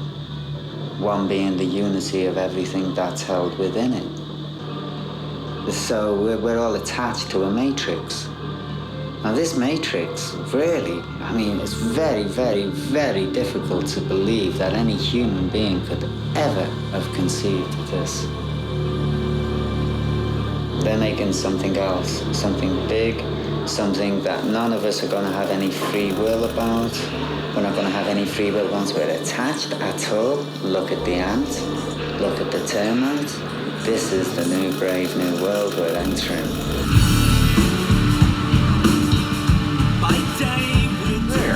Science fiction 20 years ago, but a biometric reality today. I fervently believe the Western governments, the only way they're going to control the masses in the changes that are going ahead is going to be humans having implants. Technology is developed to the extent that is a reality. We're a matter of years away from the situation. I think it's beyond paranoia.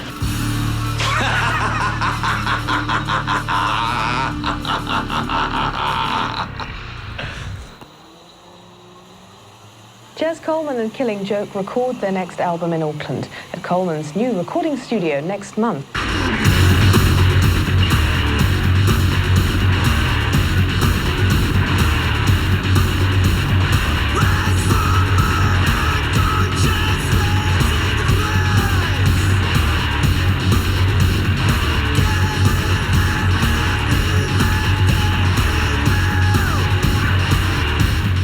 I had worked with Jazz on an album for my own band, She Had.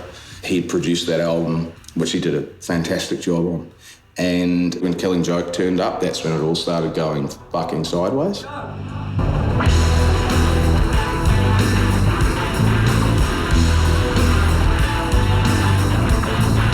Jazz had this mic set up. I think it was called the cunt mic. And it was just a microphone patched in so that he could abuse us as we were tracking drums. It was like, oh yeah, of course, you've got to yell fuck at me while I play this. Fine, you go right ahead, you know. Paul Ferguson and Martin Atkins, you know, they were huge heroes of mine. It influenced a whole series of other drummers that I was really into, like Mike Borden from Faith No More. It was a strange turn of events to find yourself in that cycle of creation after having watched it from afar and from, you know, the bottom of the world. You know, I mean, that was a genetic thread that Killing Joke started with drumming, where they brought that tribal thing into aggressive, high-energy music.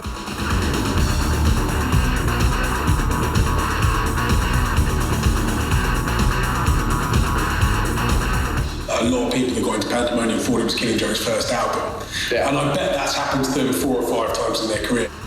There's not many bands that get more and more ferocious and harder and more fucked up the older they get. It was back to them sounding unique and not trying to have pop hits.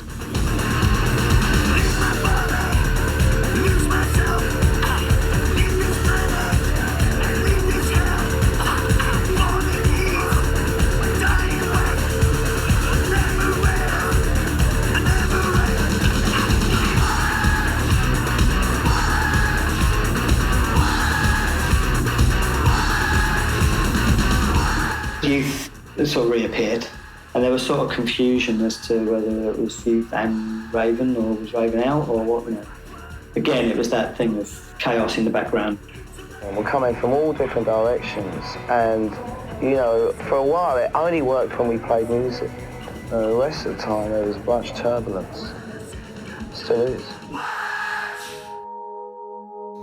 You've sort of popped in and out of the band over the years, really. Youth came to see us and wanted to get another band together, and we said, what do you want to do that for? Like, you should be a producer. And he said, oh, you think I should be a producer? I said, yeah, you could be. He's made a great career out of being that. You've produced everything from urban hymns to Paul McCartney. I think the record, not all the time, bear in mind Nighttime was nothing to do with you know. Yeah. But I think when he comes back in, even if he's not firmly at the controls of it, even if he's not literally the guy on the desk turning it, he sort of puts a bit of something into it, a bit of producer magic into it. You was making money. So I said to him, I bet you're quite chuffed then. I said, because, like, you know, he did the Verve album, the first 2 singles go straight to #1. And he kind of sits there sort of, yeah, man, you know, he's like... He's the guy that when all the rest of them aren't talking to each other for whatever reason, they'll all still talk to you. Yeah. Taking that symbol, we use the water of the side of Christ to wash the building, to cleanse it. He came in like a bull at a gate, trying to, I don't know, stir emotions, stir something. I want to start the debate in this country that what is Kiwi music? He did set up York Street Studios with the help of a few other people, which really gave a boost to New Zealand music. I mean, they would never admit to that, but...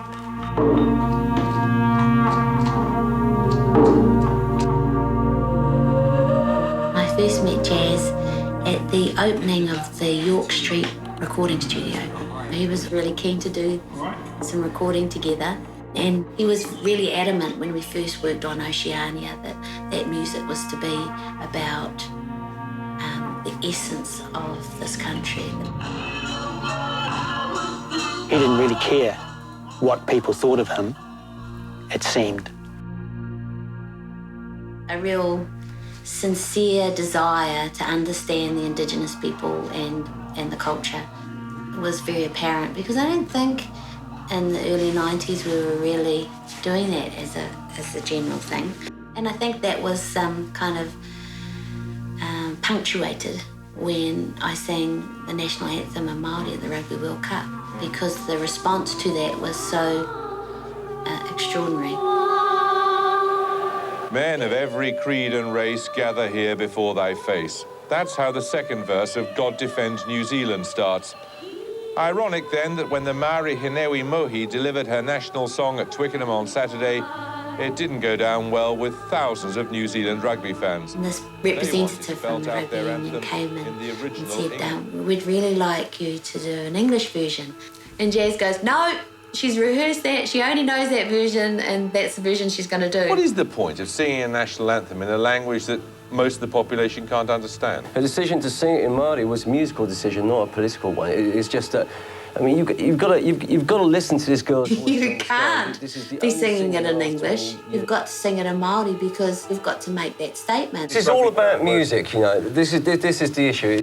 If he's feeling passionately about that needing to be made as a statement, then I smell trouble. But I didn't smell the trouble to the extent that it panned out. It suddenly turned into this controversy, and I suddenly realised that we weren't so far along with our cultural understanding as I would have liked us to have been. Thank you. This is your CD. OK, that's enough plugging. Jazz was really delighted, because he copes with controversy so much better than me. He'd make a good politician, because politicians have that two sides to them. You know, they can play the game, and Jazz can do that. But he wouldn't make a good priest.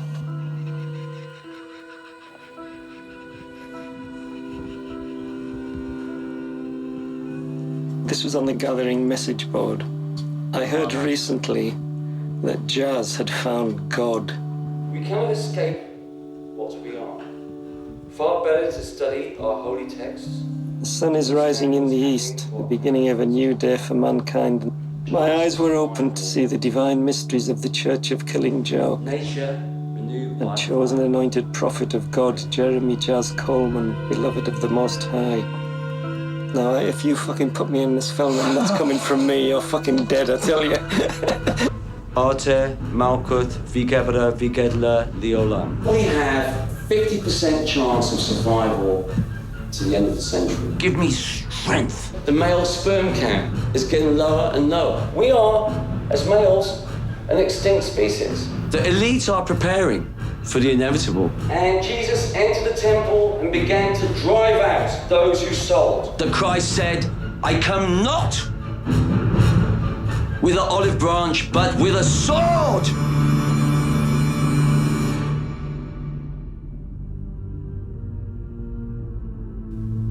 If we look at the Old Testament in the cold light of day, in relation to the UFO issue, Genesis chapter 6, verse 4. And there were giants in the earth in those days, and when the sons of God came in unto the daughters of men, great men were born, men of renown. And so we have the argument of the interventionist. So, oh, you want to hear an amazing dream I had?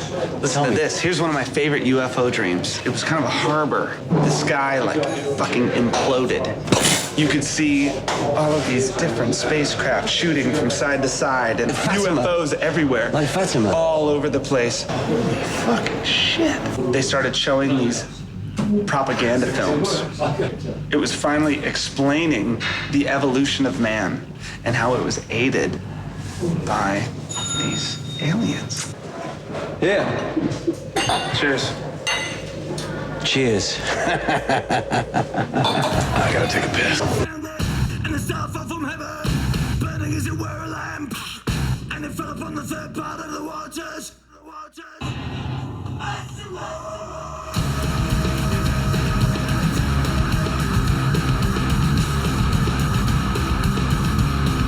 Jazz can be many people with his singing, and he just decided to be, you know, the voice of Satan. Or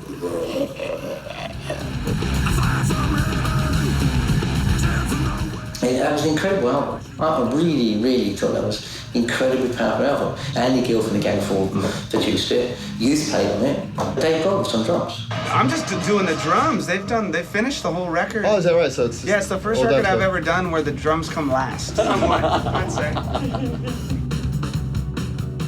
Grohl's drumming was, funnily enough, it's almost like an amalgam of Martin Atkins and Big Paul's, because it has that technical proficiency that Atkins has and that sort of strangeness combined with the sheer wallop that Big Paul has. Welding volume. When I heard that Dave Grohl was playing drums, I thought, yeah, bollocks, another fucking Jazz and Geordie scam. But if anyone can do it, they can do it. Hey, Dave! I think you've decided. Here you go. Here you go. This one's for the god of fertility. Call up, get through, and say, oh, you cunt, you owe us the fucking song that you made you, so I want you to play drums. What about 80s? Look in the camera. Look in the camera. What the fuck are we gonna do about 80s? Dave Grohl did it for nothing. And, you know, I mean, was Nirvana influenced by Killing Joke? Absolutely. We were all blown away. Someone said, like, here's that new Killing Joke. Straight into the CD. And it was what we listened to every night before we would go on stage. Every night we would listen to that CD of those 6 songs. To the point where when we hit the stage, we were already sweating. Don't mind if I leave shortly. Oi, oi.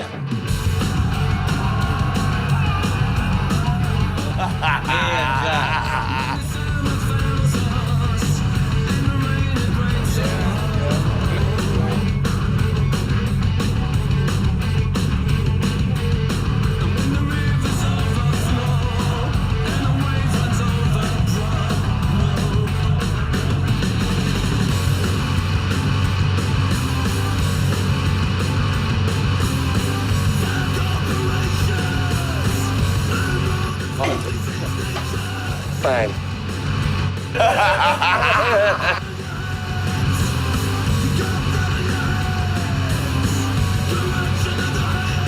You tell him I'm an asteroid. Fuck you.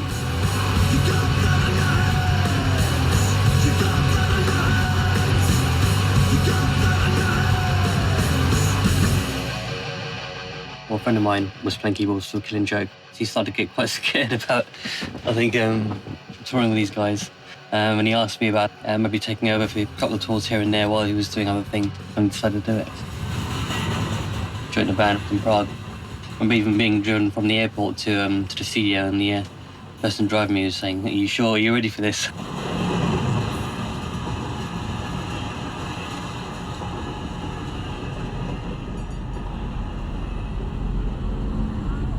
After the whole national anthem thing at the Rugby World Cup, things got pretty ugly.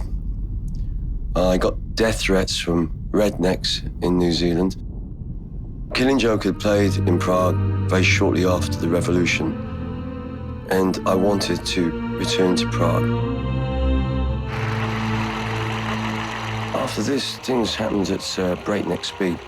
The Prague Symphony Orchestra offered me the position of composer in residence. Now working with the Prague Symphony Orchestra. I ended up doing the Czechomore album Proměny, which went on to get 3 Grammys. A movie was made about it that's won the Carlsbad International Film Festival. And behind all the veneer of going to Prague because it's the Mecca for great composers like Mozart and Beethoven, was the fact that Prague, the Golden City, held the secrets of the mystery tradition, and at the heart of this city, the birth of the Rosicrucian tradition and the mysteries of life and death itself.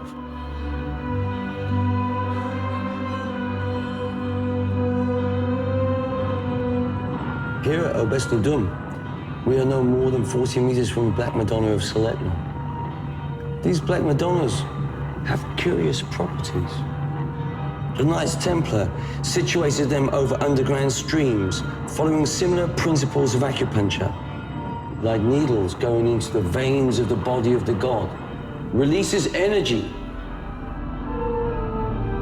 All who live here, all their thoughts are amplified. Of course, the energy in these areas send some people mad.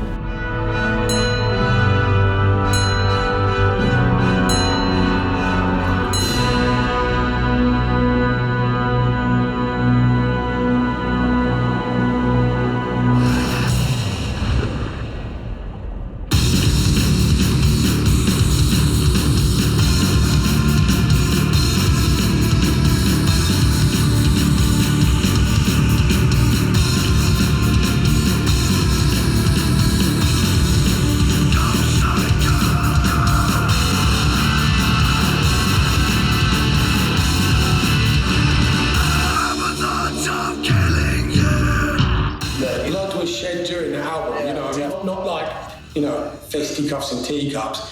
They fucked each other up at times during that record. The drummer nearly couldn't play drums anymore after one particular incident, It was pretty dark.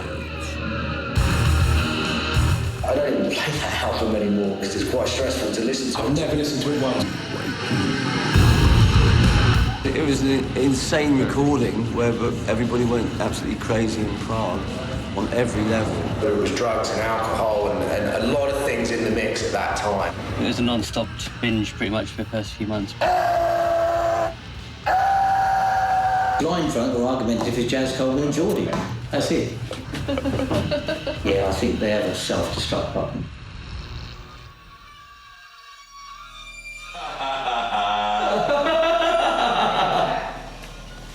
Jazz Coleman? Yeah. The man they call Jazz Coleman, anyway. Oh, look. Paul left. And Paul left, right before we went on tour with Hosannas. He went and joined Ministry, which caused a lot of friction in the band. That's 3 times he's done this to me in 24 years.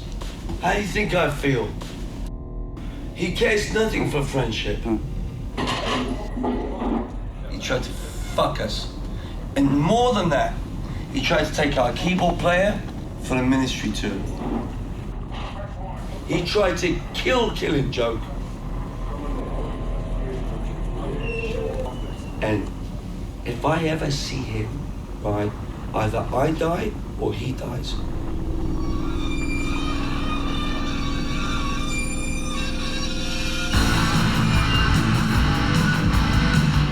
And Paul had left a number of times. It was part of what had happened in Killing Joke, you know. So there was always an expectation that Paul would come back at some point. Raven would return to that band after, you know, terrible things had happened between them. I remember him talking about the Outside the Gate album and how, you know, Jazz was obviously using Gematria, and Raven said, if you want to hit record, phone Stock Aitken and Walkman, don't phone the devil. And then they're playing together again on Various Repressed Emotions. It's a love-hate thing. It's not just it's family, basically. Once it's family, there's no escape from it. You know, it's there forever. And Raven was a late comer, but...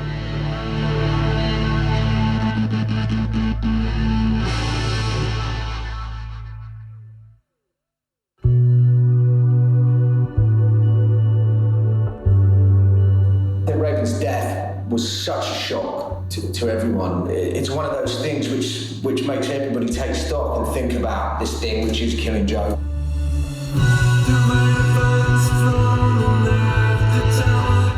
When that obituary went out, it was published online or offline on just about every publication on the planet. We always knew the reach of the band, but I think we sort of looked at each other and thought, blimey, it's like people really do give a fuck about this band, and they really do give a fuck about Paul. Oh, that's great, actually. Yeah, sure. My lecturing. Thanks, Mike. Thanks for the fucking nodding. We used to have this phrase, her thing 1,000 miles an hour towards death, and together we'd both go, grinning as we go.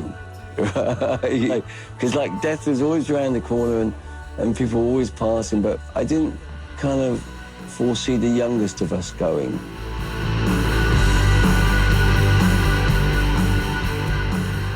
Paul lived his life like a pirate, so I think we'd all be lying if we said that, yes, it was a shock, but, you know, it wasn't. In hindsight, it was not you know, I mean, Paul lived the way he liked to live, you know. But obviously it was sadder for the family and for his kids than it was for Paul.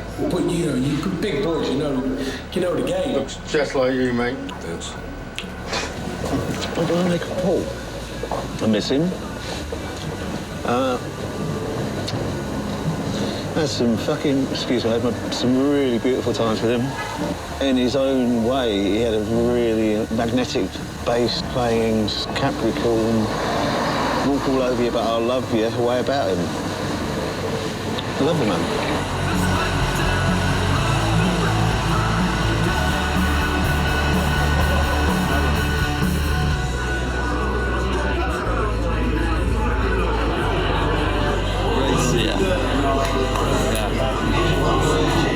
Paul had died and we were in Geneva. First time that Jazz and Paul had seen each other for a large number of years at that point. Killing Joke had been a pain in the pit of my stomach for years. Every year, without fail, something would come along that would just needle the hell out of me. It would be a new record, a new tour, a different drummer, this, that, and the other. It was exhausting me because when I could stomach it, I'd listen to a record and it was like nothing had changed and I felt like I was on the record. The only thing I'd ever played really for was Killing Joke. You know, don't ask me to join a cover band. So I went and pursued my other interests of art restoration and I put down sticks. It was only when Raven died that I realized that I'd let it go. Once I'd let it go, it was no problem to see Jazz, and there we were. It was a funeral for our brother. Geordie said, well, do you fancy giving it another kick? And I said, yeah, sure. Not really taking it that seriously. And then, of course, they were serious. Paul said to me, well, it took me 10 years of therapy to get over that lot, you know what I mean? And now you're asking me to come back in. very sad occasion, it was good that something good came out of it. Like it's the ritual, you see. Yeah. Seriously, that's what they really believe. They believe that ritual that started them is what brings them back together and ultimately completes the circle.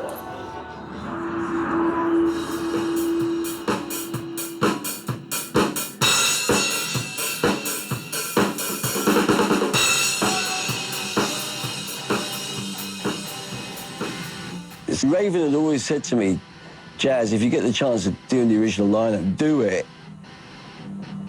So it felt like it was kind of, the whole thing was blessed by him. I felt his presence with me at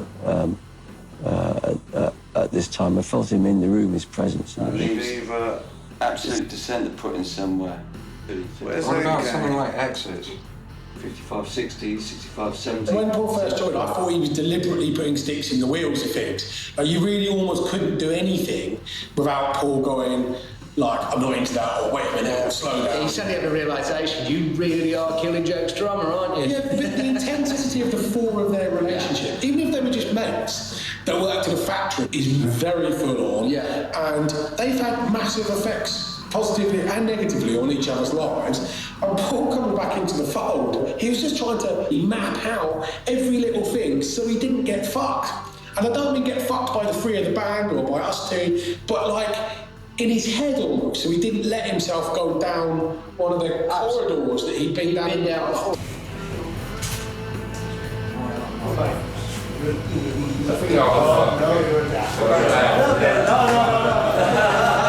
It's an absurd thing to have been away from a rock band for so long, to step back into this world.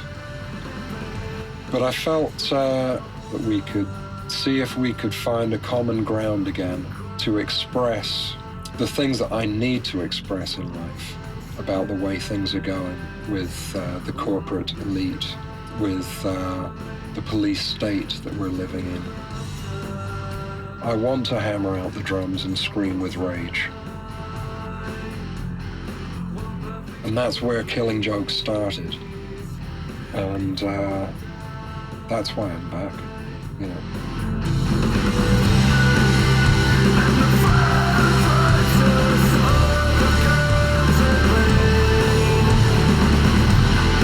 I remember asking Jazz what it was about Killing Joke and the music, and it kept people coming back. And Jazz saying, oh, you're talking about the fifth member. And I said, am I?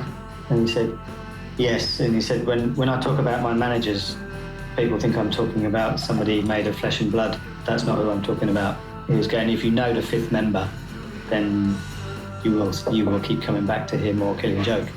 A fifth member being? The Force. In a way, it made sense, because, you know, I'd been listening to this music since I was 14 years old, and I kept coming back.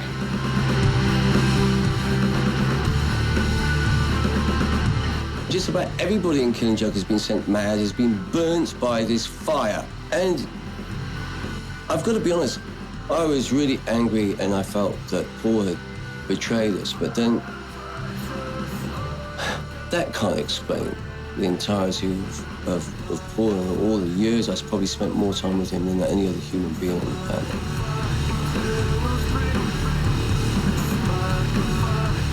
I prepared myself for Pradakshina, or Giri Valam, which is basically you walk around the 52 shrines of the Holy Mountain in South India. And I took Paul's ashes to the high priest at the temple, and they did this huge fire ritual to Agni.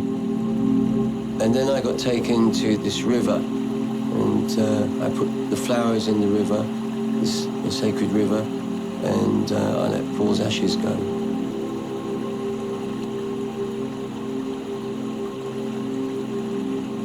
And then I knew he got through, right the way to the other side.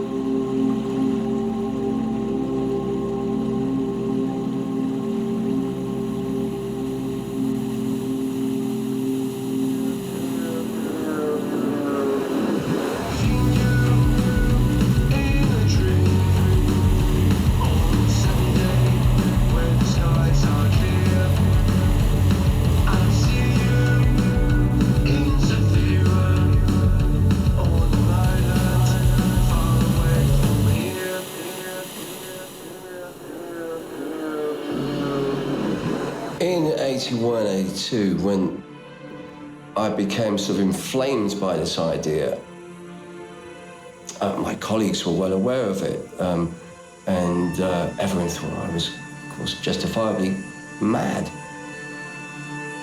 Examining all the different references to the island, the reference to a southern island in Dante's Divine Comedy, Francis Bacon's New Atlantis, where he describes an island, again, in the Pacific that would survive the Great Combustion. The reference to an island in Crowley's Book of the Law. Then there is the Fulcanelli group in The Mystery of the Cathedrals, where they refer to the Northern Hemisphere being destroyed by fire. The island is imaginary, but periodically it has a reflex action on the Earth, and that island, Cythera, becomes very real, and the players in that dream become gods. And that is my reality. And everybody has to accept that a madman's dreams not only became true, but engulfed them also. When I interview I did with him, he said, I found Killing Joke Island, as the gatherers now call it. And he said, Mum, I found it. Geordie framed the place, didn't he? Because they're fishermen, they like to fish. But then, that's where Jeremy found his way, he said. It's usually an island fortified. He said that several times, and he believed that island was here in New Zealand, and I believe that too. There's all sorts of legends about New Zealand being a part of that ancient motherland, and also legends about like volcanic activity and land rising again too. And some of these things I've checked out scientifically. So it's not a matter of if it's going to happen, it's a matter of when it's going to happen.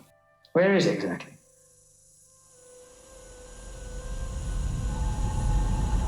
I see the earth rising a second time. Out of the foam, fair and green.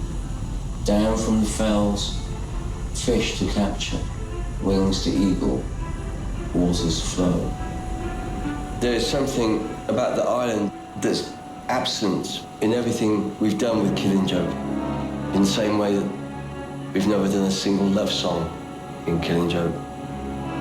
That Cythera almost gives it away when people just see you start raving mad. And then they're forced to accept what you dreamt was a reality. This is a victory.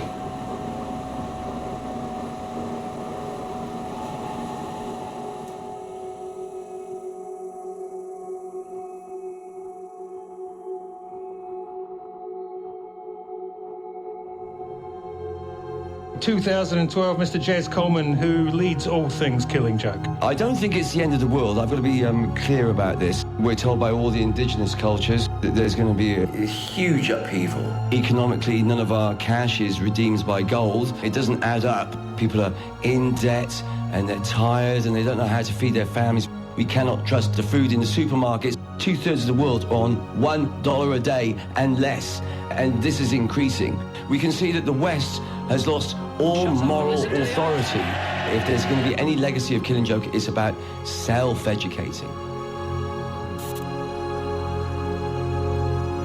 Tout artiste est un initié qui sait que le point d'échange entre le monde spirituel et le nôtre, vous qui connaissez la Kabbale, se situe au niveau de Tiferet, cette beauté qui trône au centre de l'arbre des séphirotes. Jérémy Jazz Coleman, je vous fais chevalier dans l'ordre national des arts et des lettres.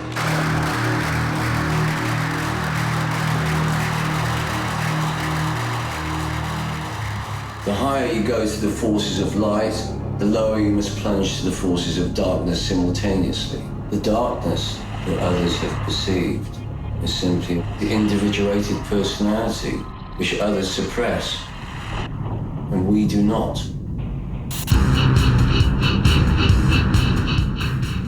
We consciously release our dark sides within the music. Christ, you're in your fucking 50s, you get your band back together, there's still people interested. Raven aside, you know, we've survived. And that in itself is success. Can we not abuse the fucking privilege? It's a fucking gift from the gods. It is. That's the only way I can look at it. Killing Joke is my life, my world, everything. I saw him in the 80s, brought up with him in the 80s, and I brought my children tonight to see them, and I think I've converted them. If you cut my soul in half and you went like that, it would sound like Killing Joke. Give us your inspiration, give us strength, give us courage. They once said it's the sound of the earth vomiting, and it kind of is, and more than that, because this was born in a very conscious way into being something more than entertainment. This is why the band stay absolutely true to everything they ever were, because they were born in ritual. In the beginning of Killing Joke represented the feeling of having no control over your destiny. But over the years, Killing Joke became the laughter of knowing that one has total control over one's destiny.